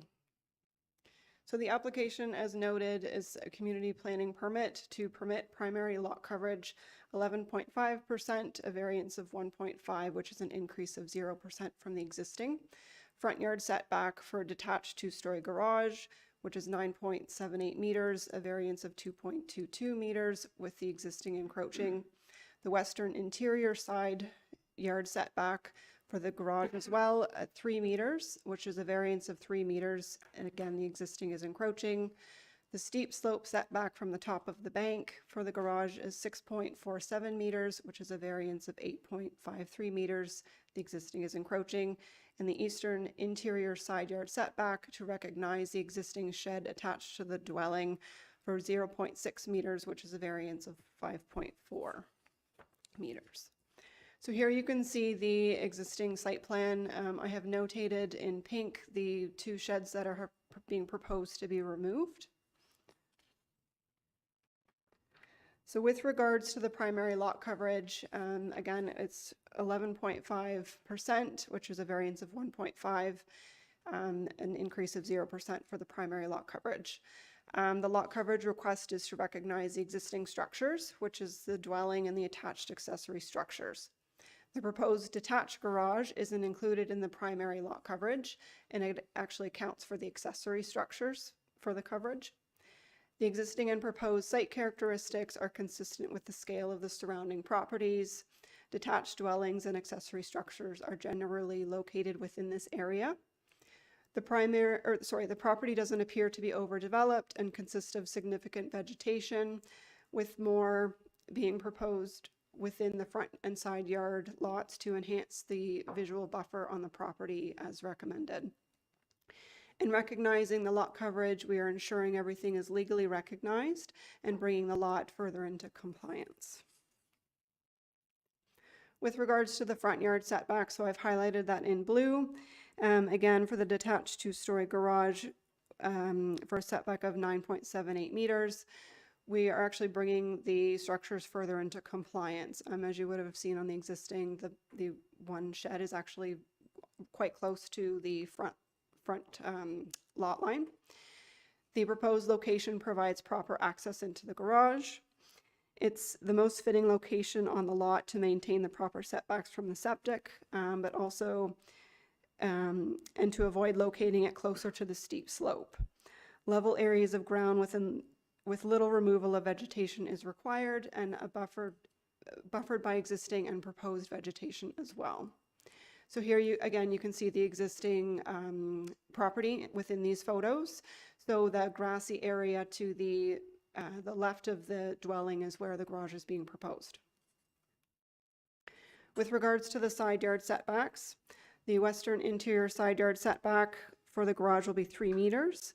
Again, the existing is encroaching right now. So what we're doing is working with the existing landscape and the structures. Again, the area is quite level and little vegetation removal will be required. And again, proposing to put some added vegetation within there will help for that buffer. With regards to the eastern interior side yard setback, we are recognizing the existing shed, which is attached to the dwelling. And in recognizing the existing setback, we're ensuring everything is legally recognized and bringing the lot further into compliance. So here you'll see some photos. The top image is, or the top three images, sorry, are showing you the western side of the lot. The three bottom ones are showing you the eastern side. For the steep slope setback, we are looking for the garage a setback of 6.47 meters, a variance of 8.53 with the existing encroaching already. The location of the garage is flat and level. The proposal is sited farther from the steep slope than the existing dwelling and deck, and you can see that in there with the site plan. Again, the blue kind of highlighting that approximate steep slope. So the garage will actually be further away from that slope. As mentioned, there was no evidence of erosion or slope failure, and the natural vegetation on the steep slope has remained in the natural state, and adding plantings and additional plantings have been proposed to mitigate any removal of vegetation for the construction of the garage. So here again, just images kind of showing towards the steep slope, but then showing the natural vegetation that exists there currently. This is some plans just to show you the design for the garage. Main level will be for storage vehicles. The upper level is strictly for storage, so there will not be any habitable space up there. Here are some renderings that you can see of the structure as well, just to give you an idea of what exactly we are proposing.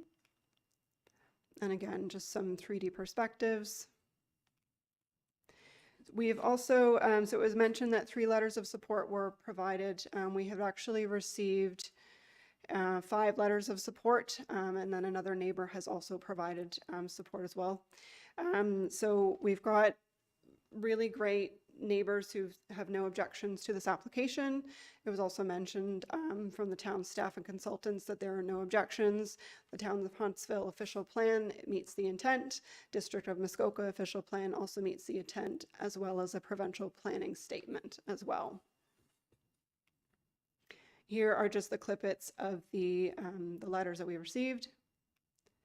And in conclusion, overall, the proposed community planning permit application can be seen as positive development on Swallowdale Road. The proposal will be bringing the lot further into compliance with regards to encroachments, visual impact on the neighboring properties, and vegetation compared to its existing state. As stated in the staff report, they believe that this application meets the intent of the Town of Huntsville official plan, District of Muskoka official plan, provincial planning statement, and the community planning permit bylaw, as long as the conditions within the report are met, all of which the owners have agreed to implement. Recommended plantings will help enhance the existing natural character and visually buffer the proposed development while working with the existing landscape. Again, little vegetation is required to be removed. It will increase the value of the property.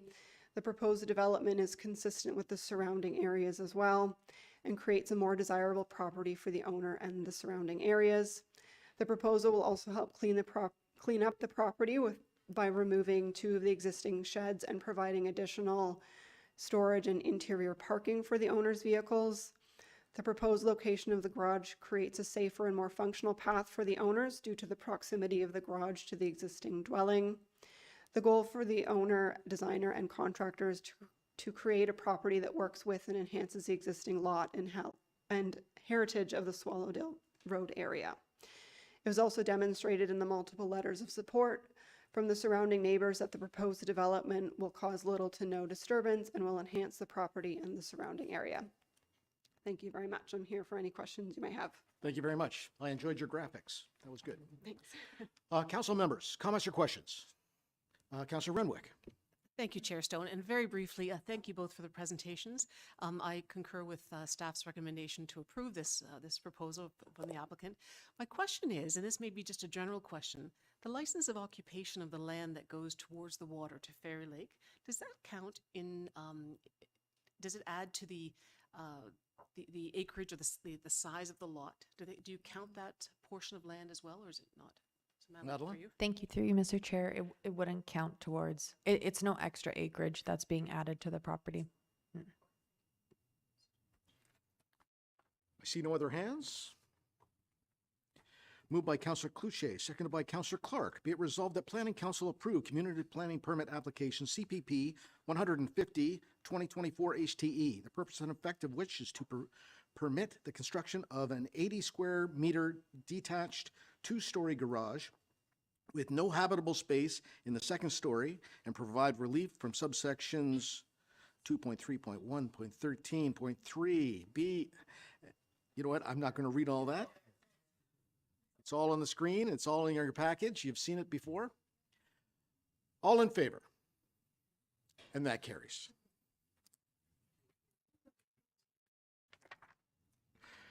All right, Kelsey's up. Going to speak to the Riverside Drive application.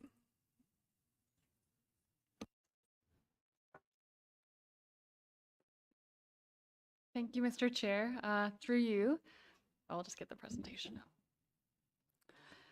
Through you, the subject property is located at 79 Riverside Drive. The property is within the waterfront designation of the official plan and within the waterfront residential 120-meter precinct with natural constraint 1 and 2 overlay. The applicant is proposing to construct a 12 square meter dryland boathouse with a sauna and to replace the existing dock with a 65 square meter dock.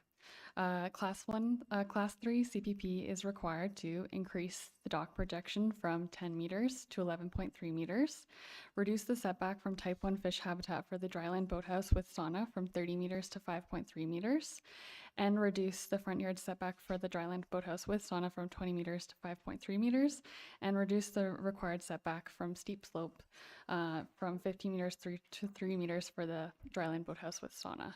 So these are just kind of illustrated here, the dryland boathouse and the projection, and then again here. The waterfront 2 precinct permits accessory structures such as docks and dryland boathouses and saunas. Therefore, these ancillary waterfront residential uses are in keeping with the permitted uses of the property. Dryland boathouses are also permitted shoreline structures and permitted in the required front yard abutting a shoreline. Saunas may be permitted in front yards provided they meet the front yard setback of the precinct. In this instance, the uses are combined into one building, so relief is needed to address the front yard setback for the sauna. Combining and consolidating these uses is appropriate as it results in less overall development of the site and does not propose habitable space within the shoreline area. The building is also proposed within the existing shoreline activity area with revegetation shown to ensure compliance. Looking at the dock projection, the property is positioned on a portion of the shoreline where Fairy Lake narrows into the Muskoka River. The CPP bylaw, within the CPP bylaw, there is prescribed dock projections for the Muskoka River and for narrow water bodies. A narrow water body in a portion of the river is defined as by general distance, shoreline to shoreline, being less than 30 meters. For this lot, the minimum channel width is 108 meters. Therefore, the dock projection required would follow the Muskoka River requirement, which is 10 meters. The existing legal non-complying dock projects 11.3 meters into the river, and the proposed addition would just meet this existing projection. Additions to the non-complying structure are permitted provided they comply with all provisions of the CPP bylaw, which is why this relief is needed to match the existing projection. Oops. A fish habitat assessment was prepared by Mikulski Nielsen and Associates, which provided a review of potential habitat. The report stated that the proposed dryland boathouse is modest in nature and is not anticipated to result in significant impacts to the aquatic environment.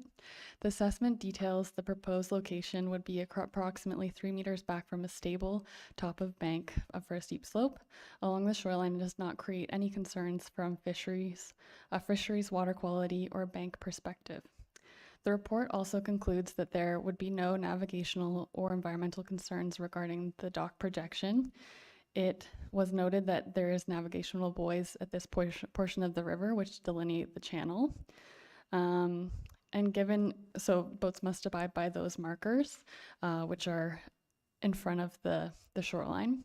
Given the minor deviation of the projection, the existing projection and the existing channel for boat traffic, the relief sought is considered appropriate.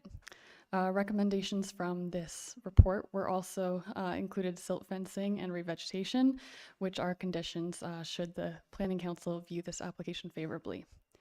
The application was also circulated in accordance with the Planning Act and to the Fairy Lake Association. A letter of objection was received regarding the increased dock projection.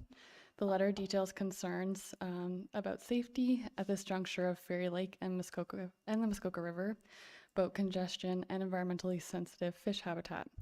Given the existing projection of the dock and the delineation of the channel in front of the property, staff are of the opinion that these concerns have been mitigated. And additionally, it's worth noting that docks are permitted within Type 1 fish habitat. Through staff's review and analysis, the application would appear to conform with the intent of the official plan and be consistent with the provincial policy statement, and therefore staff are recommending provisional approval. Thank you so much. I'd be happy to answer any questions. Thanks, Kelsey. We have a submitted deputation by Tracy Lupton.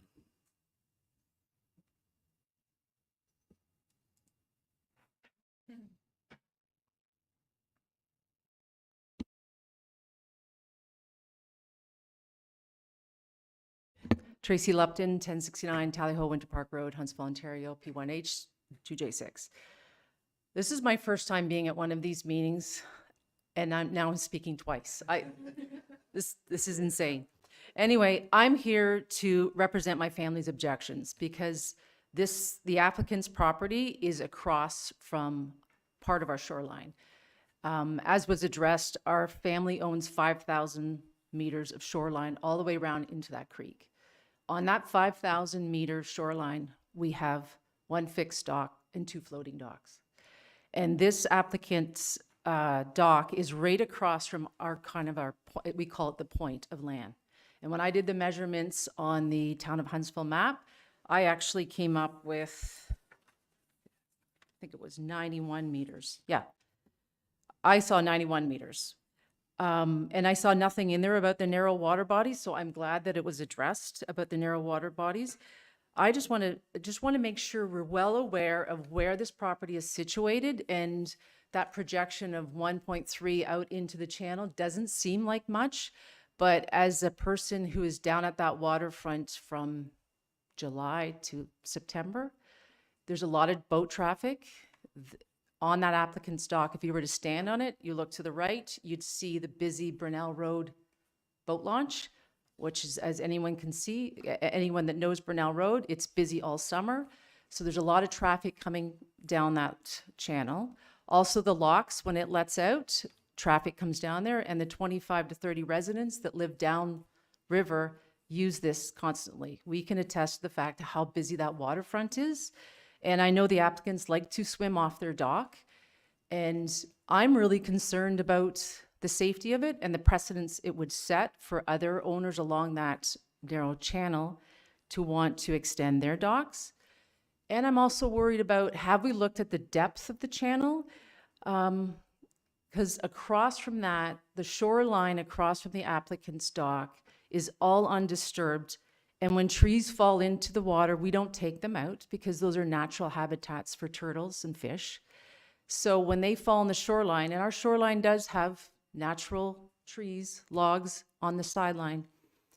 So with that, with a boat coming down two ways, paddle boaters, canoers, kayakers, I am just worried the 1.3 projection out there is going to be an unsafe projection.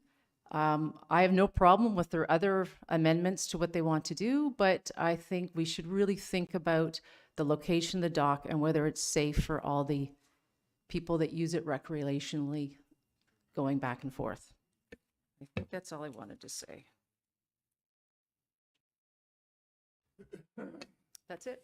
Thank you very much. Perfect. Thank you very much. I'll call on the applicant or their representative if they wish to speak. Oh, they're online? Yes, Chair Stone, I do see one hand raised. I'll now bring them into the meeting. Okay.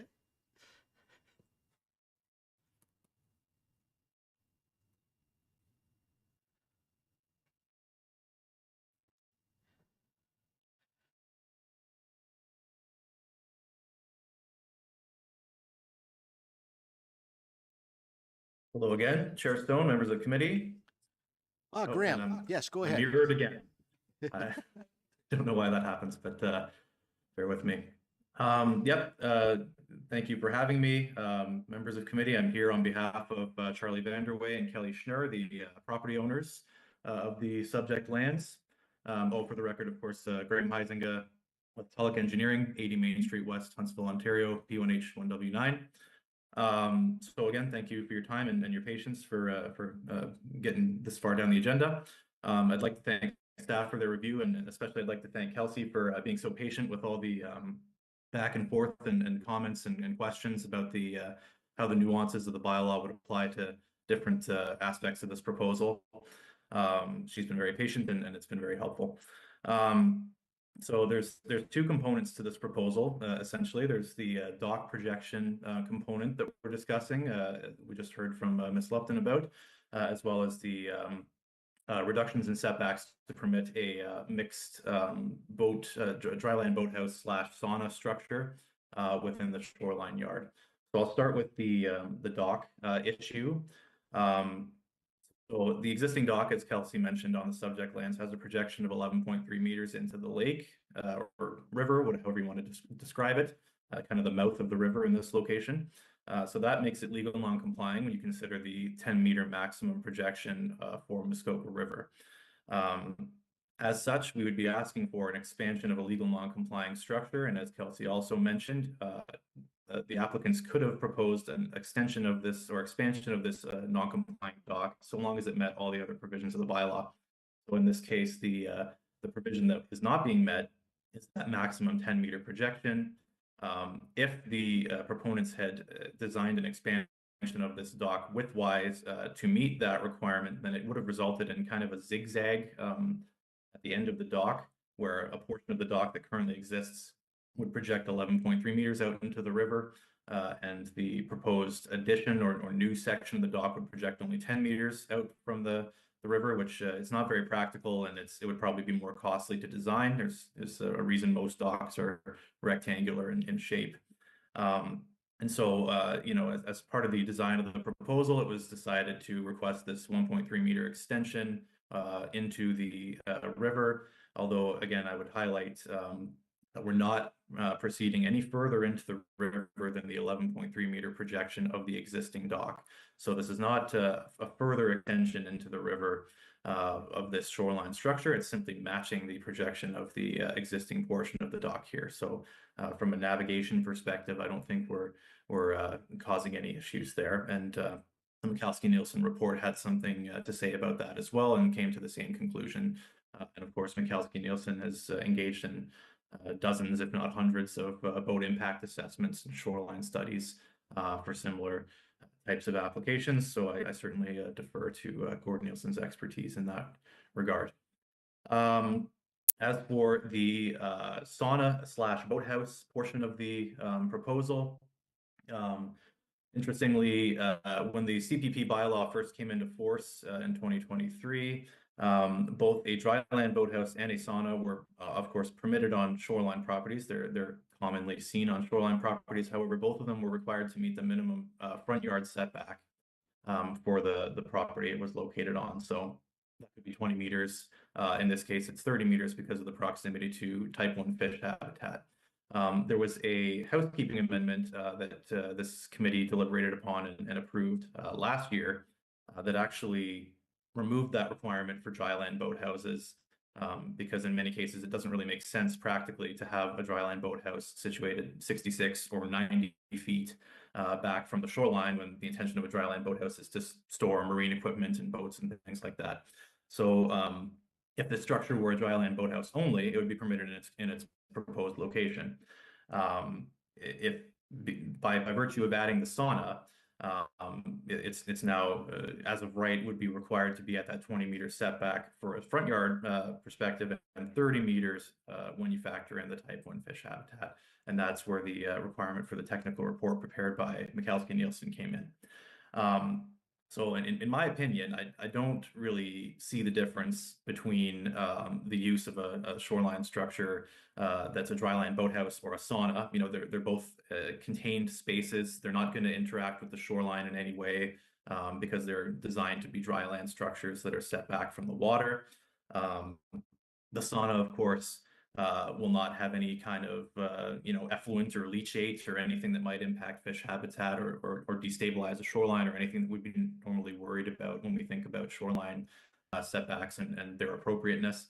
So in this instance, I think having a combination structure that includes both those uses in the proposed location is absolutely viable. And of course, the Michalski-Nielsen report looked at that aspect of the proposal as well and determined that, pending the implementation of typical remediation or construction mitigation measures, as well as a revegetation program along the shoreline, that there were no concerns with the location of that building. And again, the building was situated such that it largely occupies an existing cleared area with kind of a landscaped patio in order to avoid, further alteration to the site, further vegetation removal, and the dock itself will be simply a widthwise expansion of the existing dock, so no new disturbance of the shoreline, no new impacts to fish and fish habitat. As Kelsey mentioned, floating docks are permitted in Type 1 fish habitat. As they're not impactful, and actually, having read a number of these fish habitat assessments, it's often the conclusion that fish actually like the shade and the shelter that these floating docks provide, and they often end up being a net benefit for fish in that area. So just to briefly respond to the comments of Ms. Lupton that spoke just before me, I certainly recognize and appreciate the concern there. But I think definitely highlighting that the 1.3 meter or 4 foot additional projection of the dock is not actually in addition to what's currently there. It's just to match the existing projection of the dock. And when we consider that the shoreline is, depending on how you measure it, around 300 feet across at the mouth of the river here, we're still leaving a very significant amount of the channel undeveloped. And even if the Luptons decided to put their own 10-meter dock or even 11-meter dock on the other side of the shoreline, there would still be, about 270 feet of clear open span between the two shorelines, which is controlled and has a no-wake buoy and a directional navigation buoy, as was mentioned in Kelsey's report. So I think navigation is not going to be affected by this proposal. And the environmental concerns, of course, have been addressed by the Michalski-Nielsen report. And I believe the last concern in the written comments provided by the Luptons had to do with precedent. As we know, there's no such thing as precedent in planning. Each application gets reviewed on its merits when it's brought before committee or staff, as the case may be. And I think in this case, if the proponents had not had a dock that already projected 11.3 meters out into the river, they wouldn't even be asking for this projection. Just anecdotally, these proponents in this case, I've done many dozens of these shoreline development proposals, and Ms. Schnur and Ms. Vanderway, I think, are probably among the most cognizant and concerned clients of mine that I've ever had with regard to how to make their proposal work within the rules that are put in place, the bylaws and performance standards, and cognizant of their impact on the character and the natural environment. So I commend them for that, and I think they're good stewards of their property. And I think that this proposal will allow them to just enjoy a little bit more extra amenity on their property in a responsible manner and in a manner that's appropriate. So I thank you for your time, and I'm happy to answer any questions you might have. Thanks very much. Council members, comments, questions? Deputy Mayor Armour. Not so much a comment or question. I'm fine with Kelsey's report on this. It's perfect, actually. But if you could bring up the town of Huntsville map and just show everybody exactly where it is in the waterway, I think that'd be good. I boat through there all the time, and I don't think it's going to be an obstruction at all.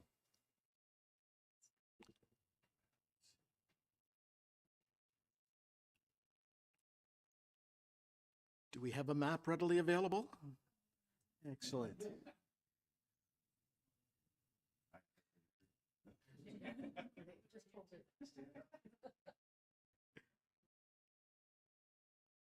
In the meantime, I will make a comment that this has been a couple years in the wanting of the applicant. I remember campaigning in that area, and she specifically talked about wanting a sauna.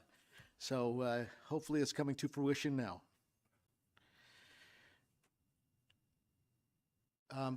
Can we pull out to see the shore? So it's actually 79 there is the address. So you can see there's quite a distance across there, and it's not going to be projecting out any further in the bushes. So it should be fine. All right. Any other comments or questions? Moved by Councillor Clark, seconded by Deputy Mayor Armour. Be it resolved that Planning Council provisionally approve Community Planning Permit Application CPP 159 2024 HTE, the purpose and effect of which is to provide relief from subsection C. Here we go again. You've all read this in your package, so I won't go on.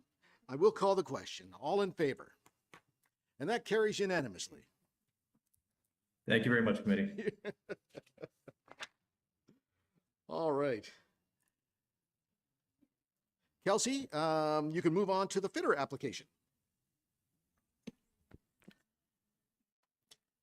Great, thank you again, Mr. Chair. Through you, the subject property is located at 781 Canal Road. The property is within the waterfront designation, the official plan, and within the waterfront residential 2, 120 meter precinct with natural constraint 1 and 2 overlay. You can see it here. The applicant is proposing to construct a 76 square meter boat port. A Class 3 CPP permit is required to reduce the setback from Type 1 fish habitat from 30 meters to 6 meters, and to reduce the setback from an at-capacity lake trout lake from 30 meters to 0 meters, all for the boat port. So you can see, oh, there's the line, the dashed line is delineating where the Type 1 fish habitat is from, the point. So from to the right is the Type 1 fish habitat. What's over to the left where the dock is situated is Type 2. The property is within a shallow bay with natural constraint 1 overlay identified along the entirety of the shoreline through a fish habitat assessment prepared by Riverstone Environmental Solutions and a subsequent addendum letter to the fish habitat impact assessment letter. Only the eastern side, as I mentioned, of the shoreline was characterized as Type 1 fish habitat. The boathouse was initially proposed on the west side of the shoreline, furthest away from Type 1 fish habitat. Then it was moved to the center of the shoreline based on the placement of the dock and the shoreline activity area and the recommendation of Planning Council when this was brought forward previously. The boat port remains in the same central location of the shoreline as previously proposed and is now closer to the shoreline, so there's no release for the projection into the lake. The recently removed dock, so here's an illustration of the proposed boat port for everyone. And some pictures of the lands. Therefore, the relief is no longer needed to increase the projection into the lake. The dock that was there was recently removed, which had a projection of 23.38 meters. The portion of this non-complying dock is to be reestablished in the same footprint with the increased projection in accordance with the legal non-complying provision in the CPP bylaw.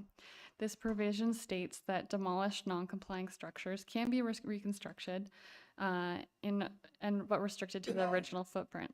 Though expansion of or addition to a legal non-complying structure is provided it complies with all the other CPP bylaw provisions. So there was a Class 1 CPP for the dock approval solely to permit an addition that would be compliant with the projection, setbacks, and within the activity area.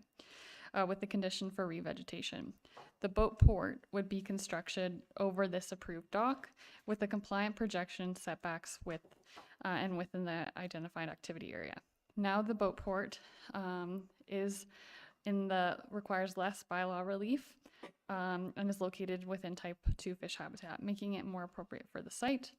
Policies contained within the official plan also describe Penn Lake as at capacity lake trout lake, which talks about not being able to sustain further development. The official plan states that no new development of an existing lot will only be permitted within 30 meters of the shoreline setback and shoreline buffer. However, permitted shoreline structures such as accessory docks, boathouses, marine facilities will be permitted within 30 meters of the shoreline. The assessment that was provided also stated that there would be no further impacts to the at-capacity lake trout lake provided that there is revegetation of the 30-meter shoreline buffer and the implementation of all other recommended measures. A condition is recommended to require the implementation of all mitigation measures outlined in the assessment should Planning Council view the application favorably. The application was circulated in accordance with the Planning Act and to the Peninsula Lake Association. There have been 3 letters of objection received regarding the proposed boat port. The letters detail concerns about the scale of development, fish habitat, previous shoreline works, and disturbances which have impacted the surrounding hydrological environment. The technical assessment provided addressed some of these concerns. However, staff have also recommended a condition of provisional approval, which would require revegetation of the shoreline buffer to occur prior to the permit issuance for the boat port to naturalize the shoreline, to ensure that plans and the technical assessment will be carried out prior to the development of the boat port. Through staff's review and analysis, the applicant would appear to conform with the intent of the official plan and be consistent with the provincial policy statement, and therefore staff are recommending provisional approval. Thank you, and I'd be happy to answer any questions. Thanks very much. We have 2 submitted deputations, and the first one is Paul Eklund.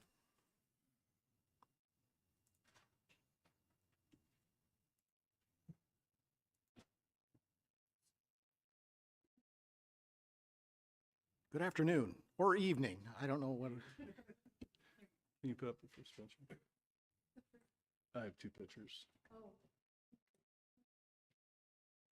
We have. There it is. That's fine. Yeah. Madam Mayor, Mr. Chairman, committee members, councilors, and staff, thank you for letting me appear today and speak on this issue. Before I start, I'd like to thank Councilman Cloutier for his excellent statement about the difficulties that all of you have as far as resisting development and doing the right thing, even on threat of appeal or other ways to go about it, because it is important for us that have lived up here all our lives and have been here to protect this environment, to pass it on to the future. I want to state that I am opposed to this, clearly state that I'm opposed to this current application in this form. You've read my letter of opposition, and I want to emphasize the following question and points. The applicant has not been compliant over several years with requested property shoreline restoration and was asked not to appear without doing this, and this is the 3rd application.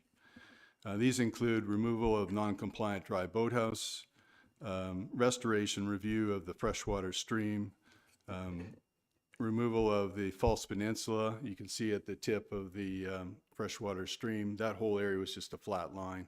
And there's rock cages we have pictures of when they were developing that, that they put in to cause that, and then rocks that were going up the stream but had to have a stop work order to stop those rocks going up the natural stream. And the false beach, which many of you seen in the late fall. It goes pretty far out.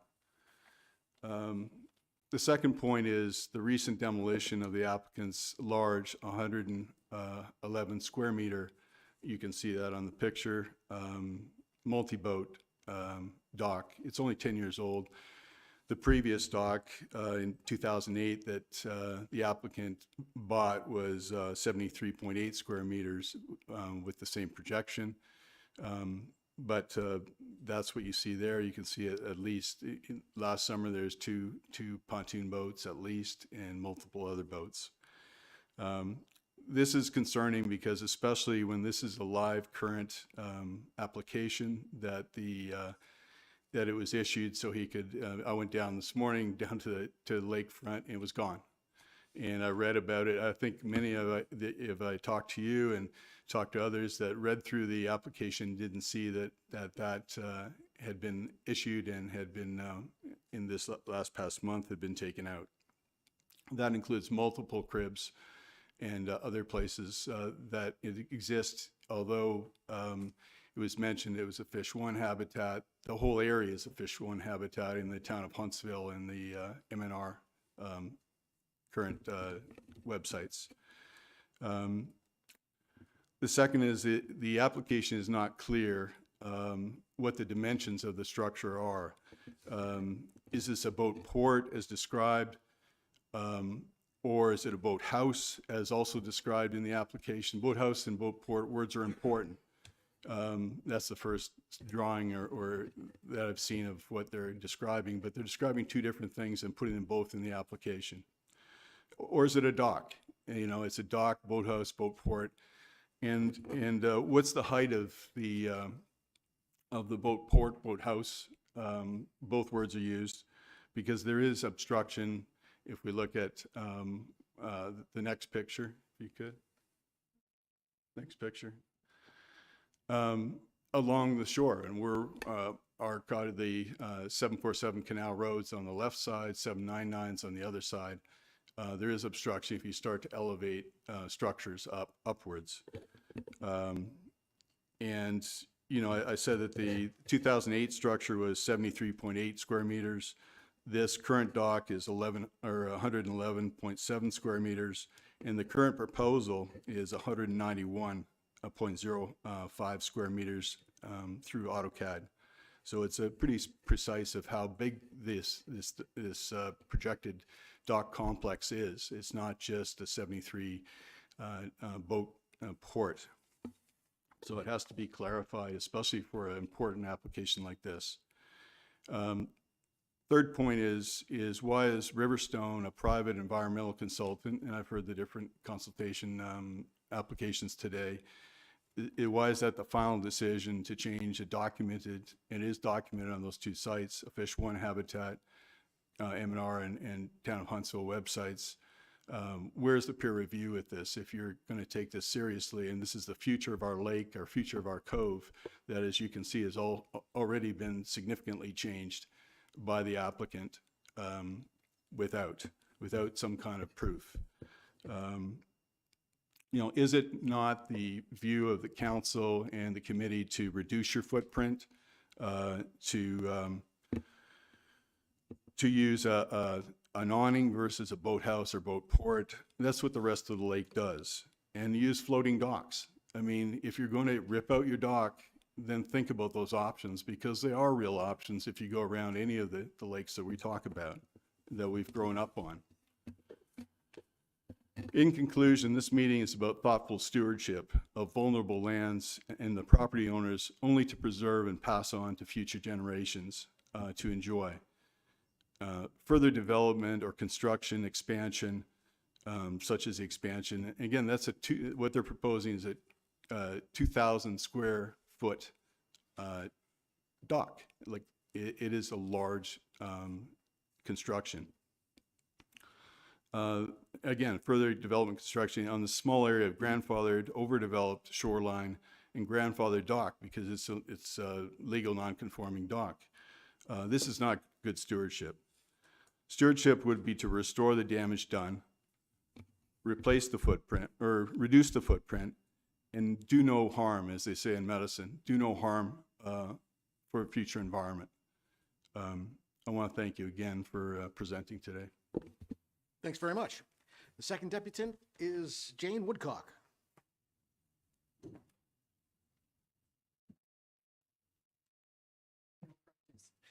Sorry. You can start whenever you're ready. My name is Jane Woodcock, and I really want to thank you for your time. I know it's been a long day, and for the opportunity to clarify or to clearly state my opposition to this third application. You've probably read my deputation, but I had to put that in a week ago. And when things changed, because the boathouse or the whole dock has been ripped out and more destruction. So I'm actually kind of surprised that I have a couple of questions and I'll just keep it short. I'm surprised that we're actually hearing about another application. Why? Because there's been no shoreline restoration as was asked by people here, by the mayor, the council, the Penn Lake Association, and the Penn Lake Community Association. If I go to the Penn Lake Penn Lake letter that that the PLA sent in and the Community Association sent in less than a year ago. They were saying the quote, "The current shoreline at 781 Canal Road contravenes nearly all aspects of responsible shoreline management that we espouse to. We fear that the variance requests included will only exacerbate this situation." It's also surprising to me that it only takes a Class 1 permit to demolish a viable 1,196 square foot multi-boat docking facility or structure with just a Class 1 permit.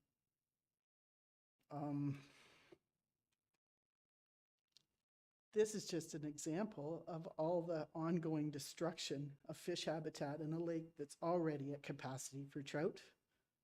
And the structure is, that whole bay is type 1 fish habitat.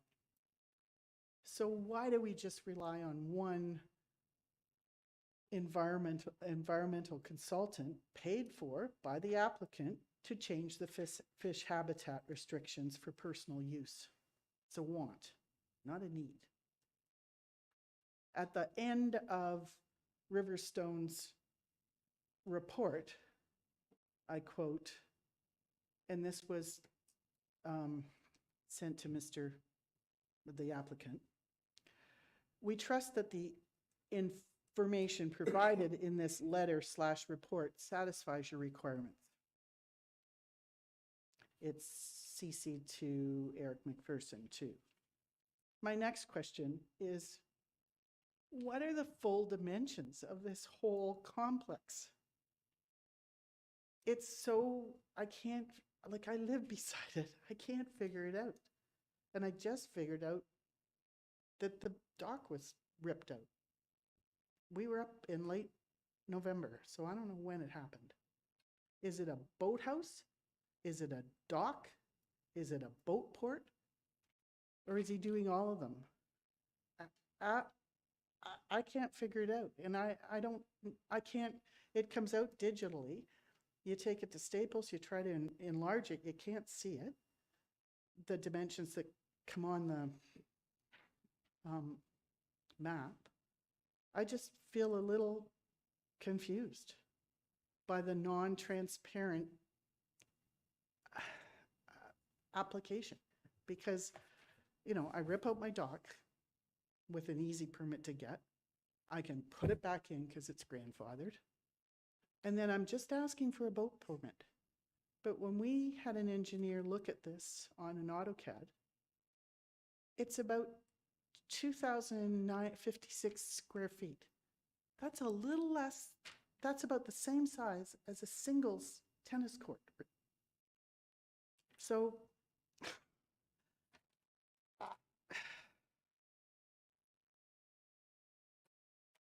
how much is too much? Is it a want or a need? And how much is too much for a small bay? What I'd really like you to take away from my comments is the continued destruction of what's and lack of transparency on this whole entire complex. Like, what's he intending to do? Because at first look, it looks like just a boat port, but that's not what we're dealing with. And I don't know. And it's not just, it's like the two of us. Our neighbor lives in Windsor. Like, we can't, like, Luptons live in Huntsville. I know, I've taught them. I know where they live. I used to pick up, for our lake association, I'd go to Harvey Andrews to get the corn in my little 9.5 and take it to Penn Lake. He would meet me in his tractor with the corn the same day as our July corn roast in August. So I'm way off topic, but thanks for your time, and I appreciate it. All right, thanks very much. Do I need to sign, or do you have my name? No, we have all your information. Okay, thank you very much. I'll call on the applicant or the representative to make any comments.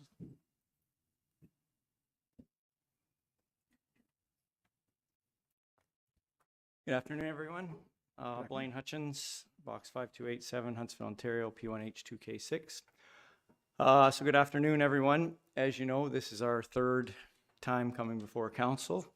After the first time, we worked with planning to submit a proposal that planning supported, but council rejected. We've then gone back to planning again, and this proposal complies with all of the zoning bylaws with the exception of one, and the proximity to the fish habitat. In fact, there is a building permit in place for a dock, which had no issues on this application. As I mentioned, the only reason we're here is because of the proximity to fish habitat, which we have done a Riverstone study, which says we're not in a type 1 fish habitat, we're in a type 2, but we're within 30 meters of a type 1. Council regularly supports this type of application, and in fact, the planning department would typically approve this with a CPP 2, but because of the neighbor's objections, it has to come to a CPP 3. At least I believe that's the case. We've also spoken to the Penn Lake Association, and they've had no objections to this. One of the things that seems to come up a lot is the shoreline work. I was not involved in that, but I've spoken to the M&R through emails. A land use permit application was submitted in 2016. Not a work permit, a land use permit application. I was not able to find any work permits on the property, but work permits are usually only obtained if there is in-water work being done. Now, Mike Brown and Dale Ma did the landscaping on this property, and in light of the relationship with the neighbors, I'm sure they would have crossed their T's and dotted their I's. Contrary to what has been said, there has been no fines of any sort levied against the property owner for any work done on the property. If something was done that was illegal, I think we can say with relative certainty that the abutting neighbors would have reported it, and the appropriate governing body would have dealt with it. In fact, since I've been here, I was speaking to a member of the public who's part of the Penn Lake Association, who told me that he did report the work that was being done to the M&R. And he was under the impression that a fine was paid. I don't know if you guys have ever dealt with the M&R before. I have. You don't just pay a fine and walk away. I remember standing in front of a CEO, conservation officer, who said to me, anything you say could be used against you in a court of law. So any of us that do work on the water, we know that we better make sure we're doing it right. And if I'm working on a job where I know there's contention between the neighbors, I'm going to make sure I really do it right, because I know the M&R is coming. I'm not saying that's for certain that what's happened here, but I'm pretty sure Mike and Dale have done lots of work on the waterfront, and they would know there's issues and make sure that all their I's were dotted and their T's crossed. And like I said, somebody in the audience just told me that they did report this to the M&R, so I'm sure if there was something wrong. In my case, the one that I did, there were no fines, or actually there may have been fines, I don't know, it was not with me. But the M&R made them rip everything out that was done and have a biologist come in and do a whole report on how to fix it and correct it. So if something was done here, I'm sure the M&R would have dealt with it. Anyways, as mentioned, we have tried everything possible to construct this boat port without having to waste council's time. We have agreed to all the planning requests, including the removal of the dryland boathouse, the stone path to it, and a complete revegetation of all areas outside of the shoreline activity area. We have submitted a fish study which shows the boat port is not in a type 1 fish habitat, but simply within proximity to one. Council passes these all the time, and normally this would have been a CPP2, but only because of neighbors' objections are we here. Earlier at this meeting, it has come up numerous times why things can't meet planning requirements. We can't control the location of the fish habitat, but have submitted a report that shows this has no impact on fish habitat, and as commented, council has repeatedly approved similar applications. So it's been noted that the boathouse or the dock has been removed. That is true, it was removed. I actually did the removal, and it was done, well, last year. If Mrs. Wolcott, I think that's her name. I think she was there in November, so if it was wasn't out then, it was done in December. There was a permit in place for it. There's been a CPP 1 for the dock because a dock can be built in a type 1 fish habitat. That is in place, and in fact, there is a dock permit in place now as well. So we're only here because the boat port, and it is a boat port, in case anybody's looking. It's obviously very preliminary. We're not going to go and have a whole bunch of drawings done if we're not even going to get approval. So what you saw is a very preliminary concept, but it is going to be a boat port. And if you have any other questions, I'm happy to answer. Wonderful. Thanks very much. Just before I go to council, I just want to make it perfectly clear that in this application, because of the historical shoreline disturbance, the revegetation of the shoreline, as outlined as a condition, must be done before the permit is given for the boat port. And with that, I'll go to Councillor Cloutier. Yeah, thanks for your comments. So the dock is the same length as what the existing one was? Correct. Okay, now the width, okay, with the boat, could you put the boat port back up? Or? Yeah. So the width, I just know the actual the schematic of the boat port. So that's the length. Now,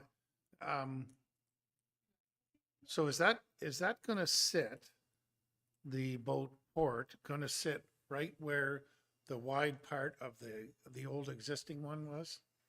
Like, you know, there was a... Kelsey, can you go back to the other one? Like the light blue hole there? Yes. Yeah. Yeah. Can you So is that basically where the old boat was sitting? Like there was lawn chairs there and that? Yes, correct. Okay. So basically, we have to take it out to that level in order to get, because it's a very shallow Yeah. area. So where his boats were in those pictures that you saw is going to be basically the same Okay. as to where that is. So how much wider we see on the right side towards the fish habitats, if we're looking at this on the right, how much wider is that area? And I don't know right offhand. We don't have a drawing with the existing versus the. No. Oh, we have one submitted to the town, but it's not on this. So can you go back to the boat port? So that boat port, so you're saying that the drawing is not finalized? The dock drawing is finalized. Yeah, it's finalized, but I'm more concerned on this, what this is going to end up being. Now, I know the applicant has built several of these around the lake, and they're very nice. And I had said to him and the first time that why the boathouse and not this design, because it suits the lake from the existing ones that are on there. So I just want to make sure that it's not covered in windows, turns out to be, and if it's this style, you know, it's different. But if it turns out to have windows in it and all this. No, this is a boat port. It may not be exactly like this, but it's going to be a timber frame. So they'll leave all the exposed timbers very similar, whether they're going to be dressed to that degree at the bottom, but no, definitely will have no walls or anything. Okay. And what's the square footage of this? It would be less than the 100 square meters, which we're allowed. So everything completely complies with all of the zoning bylaws. Okay. And I think we're allowed Oh, it's 100 square okay. meters for a All boat right. port. Yeah, it's 76 square meters according Yeah. with the plans. Yeah. Okay. Yeah. No, that's all the questions I just wanted to, because we can't get a good read off these numbers here. So I just wanted to confer with that. Kelsey? Yeah, I just wanted to clarify a couple of items. So one is that the new dock is compliant, only the part that is projecting further than the 15 meters there, the 23, was what the original footprint was. And anything that's new, so you could see on the left and the right, there's new portions, but they only go to the 15-meter mark or where the depth allows it to go in accordance with the bylaw. So it's meeting all the projections for any new parts. That's why they didn't need relief for the dock. Yeah. And as for the demolition of the dock, there was a permit through building, not through planning for the demolition. And then the Class 1 CPP for a new dock was through planning and will also have to go through building. So just to clarify. Thank you. Mayor Alcock. Thank you, Chair Stone. I really have one question, and that is, as was pointed out, it is the third time the applicant has come before Planning Council for approval, and at each of the meetings we asked for the renaturalization of the shoreline. And that seems to be the most important part. I will speak for myself. That is really very important. And I know, Chair Stone, you made reference to the fact in this case it's different. So I just need, Kelsey, if you wouldn't mind, walk through how we will be able to enforce the compliance with the request in this application. Thank you for the question, through you, Mr. Chair. So this has been outlined as a provisional approval. So they won't be able to get a full approval until they've done the revegetation to the satisfaction of the town. So usually our revegetation process, we expect, so one of the other conditions is for an updated plan. So that usually outlines the quantity and species type and where they're going to be put. We have talked with the applicants, and that's roughly done on the other plan, but not on this plan. So it will have to be updated in accordance with the revegetation. And then they plant it, and then we usually wait a growing season to ensure that they have taken. And then if we're satisfied, the town's satisfied, then we would proceed with giving them the CPP permit, and then they would proceed to the building permit stage. Thanks. Deputy Mayor Armour. Thanks, Chair. And part of that is also the removal of the dryland boathouse on the point there. Yes, thank you for the question, through you, Mr. Chair. One thing that I did notice as we were chatting is there wasn't a condition for the removal of the dryland boathouse in the conditions of the permit. So that's something that could be added in. It is on the plans for it to be removed, but just if we want further assurance to have that as a condition of the permit, that could be added in. I would put that motion on the floor that we add that in. An amendment, okay. But before we do the amendment, I'm going to go to Councillor Morrison. Yeah, I mean, this is a great presentation from both sides, both the objectors and the applicant. I made it clear from the two iterations already, same with Mayor Alcock. I have a problem with the degradation of the shoreline, especially considering what we've made a gentleman on King Street do and whatnot. So to accept something without that being addressed is an issue. So I want to know what is going on. Will all the boulders be removed, the rock cages? Will it go back to a natural shoreline? Is that the intent? Kelsey? Thank you for the question. Yeah, so usually when we deal with boulders and such, there's different approaches that we can take and work with the applicant. Sometimes it involves removal of boulders, but sometimes that's also disruptive to the shoreline. So we also recommend interplanting or other methods of revegetating. So it's all very context specific, but that's something that we would want the plan to go forward before we support figuring out the solution to what the shoreline work would be. Yeah. Yes, go ahead. Like I said, I wasn't involved in this when the project first started, but this is the first I'm hearing of rock cages. So I'm going to assume that there may have been gabion baskets along the shoreline, which the M&R states if there's an existing retaining wall, I'm allowed to legally remove and replace as long as I don't impede into the water. So this is speculation on my part, but I'm going to assume that maybe they removed existing gabion baskets and put the boulders in place. Now, if we were to remove those boulders, we would have to get a work permit to remove them. If the planning department says we want you to remove these boulders, and we just can't go in and take them out like that, we're not allowed to do that. So again, speculation on my part, but this is the first I'm hearing about these stone baskets, but I'm guessing there must have been gabion baskets. I'm guessing that's how they got away with removing the gabion baskets, which would be an eyesore. I'm not sure what you'd rather have, boulders or gabion baskets. I think I'd take the boulders over the gabion baskets. But that's my assumption on maybe what happened here. All right, so we're dealing with some hypotheticals. I think it's important that we let staff do their job and do proper revegetation of the shoreline. Councillor Morrison? And I guess just to follow up on the fish habitat study, was it peer reviewed? Or is it going to be peer reviewed? Thank you for the question, through you, Mr. Chair. It wasn't peer reviewed. Typically, we don't peer review waterfront residential studies. But yeah, it's usually, this is the typical fashion that they happen, is that the applicant hires the agency to do the report, and then we review it. But typically there isn't a peer review unless requested by planning staff or council, etc. Another one? I would just add to what Deputy Mayor Armour is putting through. I would like to see a peer review of that fish habitat study, because I know that it was originally, or can we do that, Kirsten? Only because it was originally Maxwell? designated Habitat 1 and now they're saying Habitat 2, but. Thank you. We can. It would have to be added in as a condition of provisional approval, if that was the case.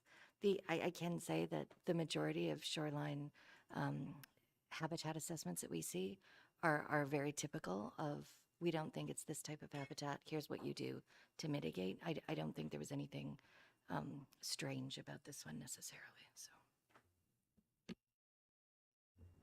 All right, Councillor Clark. Yeah, thanks, Chair Stone. So, won't be too long, but just wanted to say a few things. So this is the third time, of course, that we've seen the application here. And I think that really speaks to the level of care that this council and caution that this council has tried to deal with this application. At each of the meetings we had, of course, the neighbors weren't satisfied with the results. But in this case, the applicant scaled down the original request to something more reasonable.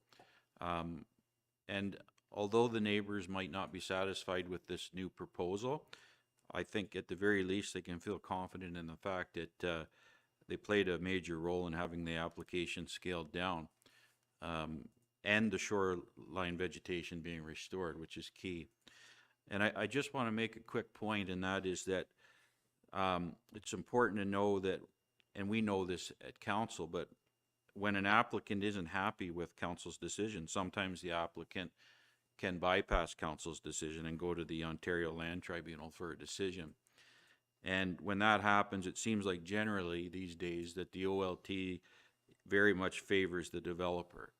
And concerned neighbors end up with a decision that is far from ideal. So I wouldn't want to see that happen here, because I think that as a council we would show far more care than the OLT would. All right, the Deputy Mayor has moved an amendment to include the removal of the dryland boathouse as a condition of approval. Do you have a seconder? Mayor Alcock?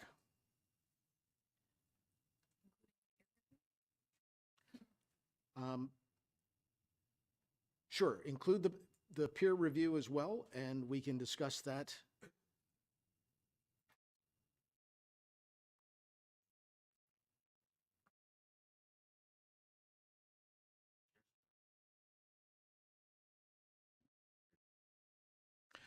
Councillor Fitzgerald.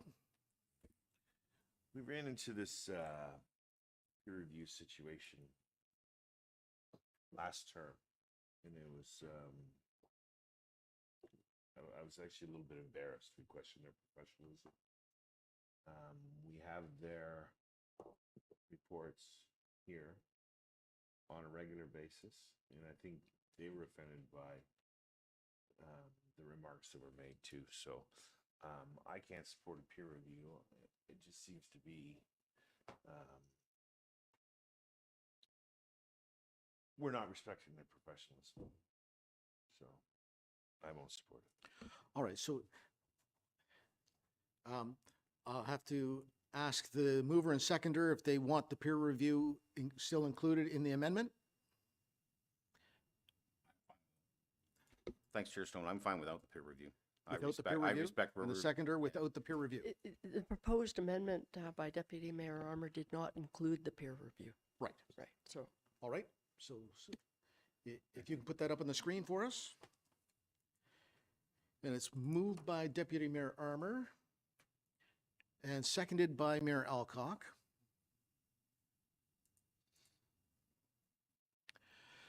Be it resolved that the following conditions be included in paragraph 2 to require that, I'll read it over here. To require that the dryland boathouse as labeled on the site plan drawing be removed.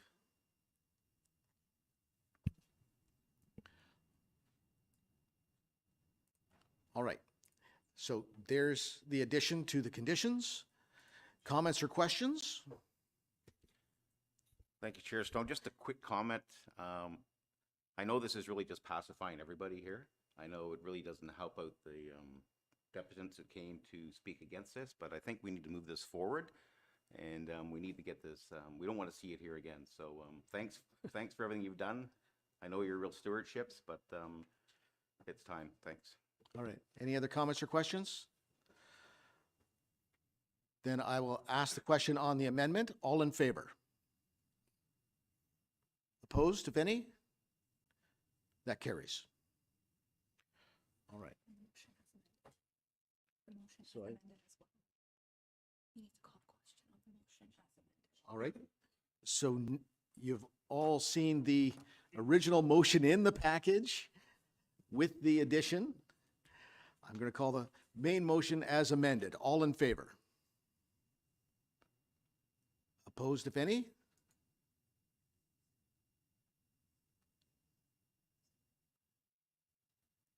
All in favor as amended. And opposed?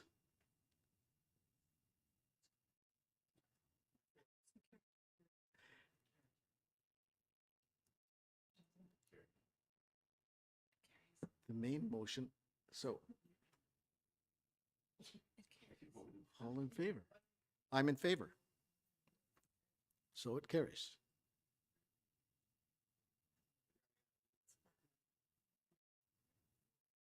Yeah. All right, so that carries.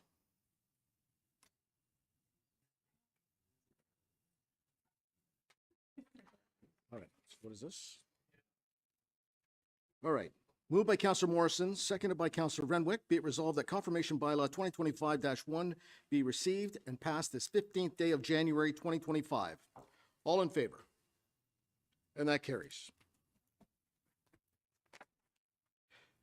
Moved by Councillor Renwick, seconded by Councillor Fitzgerald. Be it resolved that we do now adjourn at 5:26 p.m. All in favor? And that carries.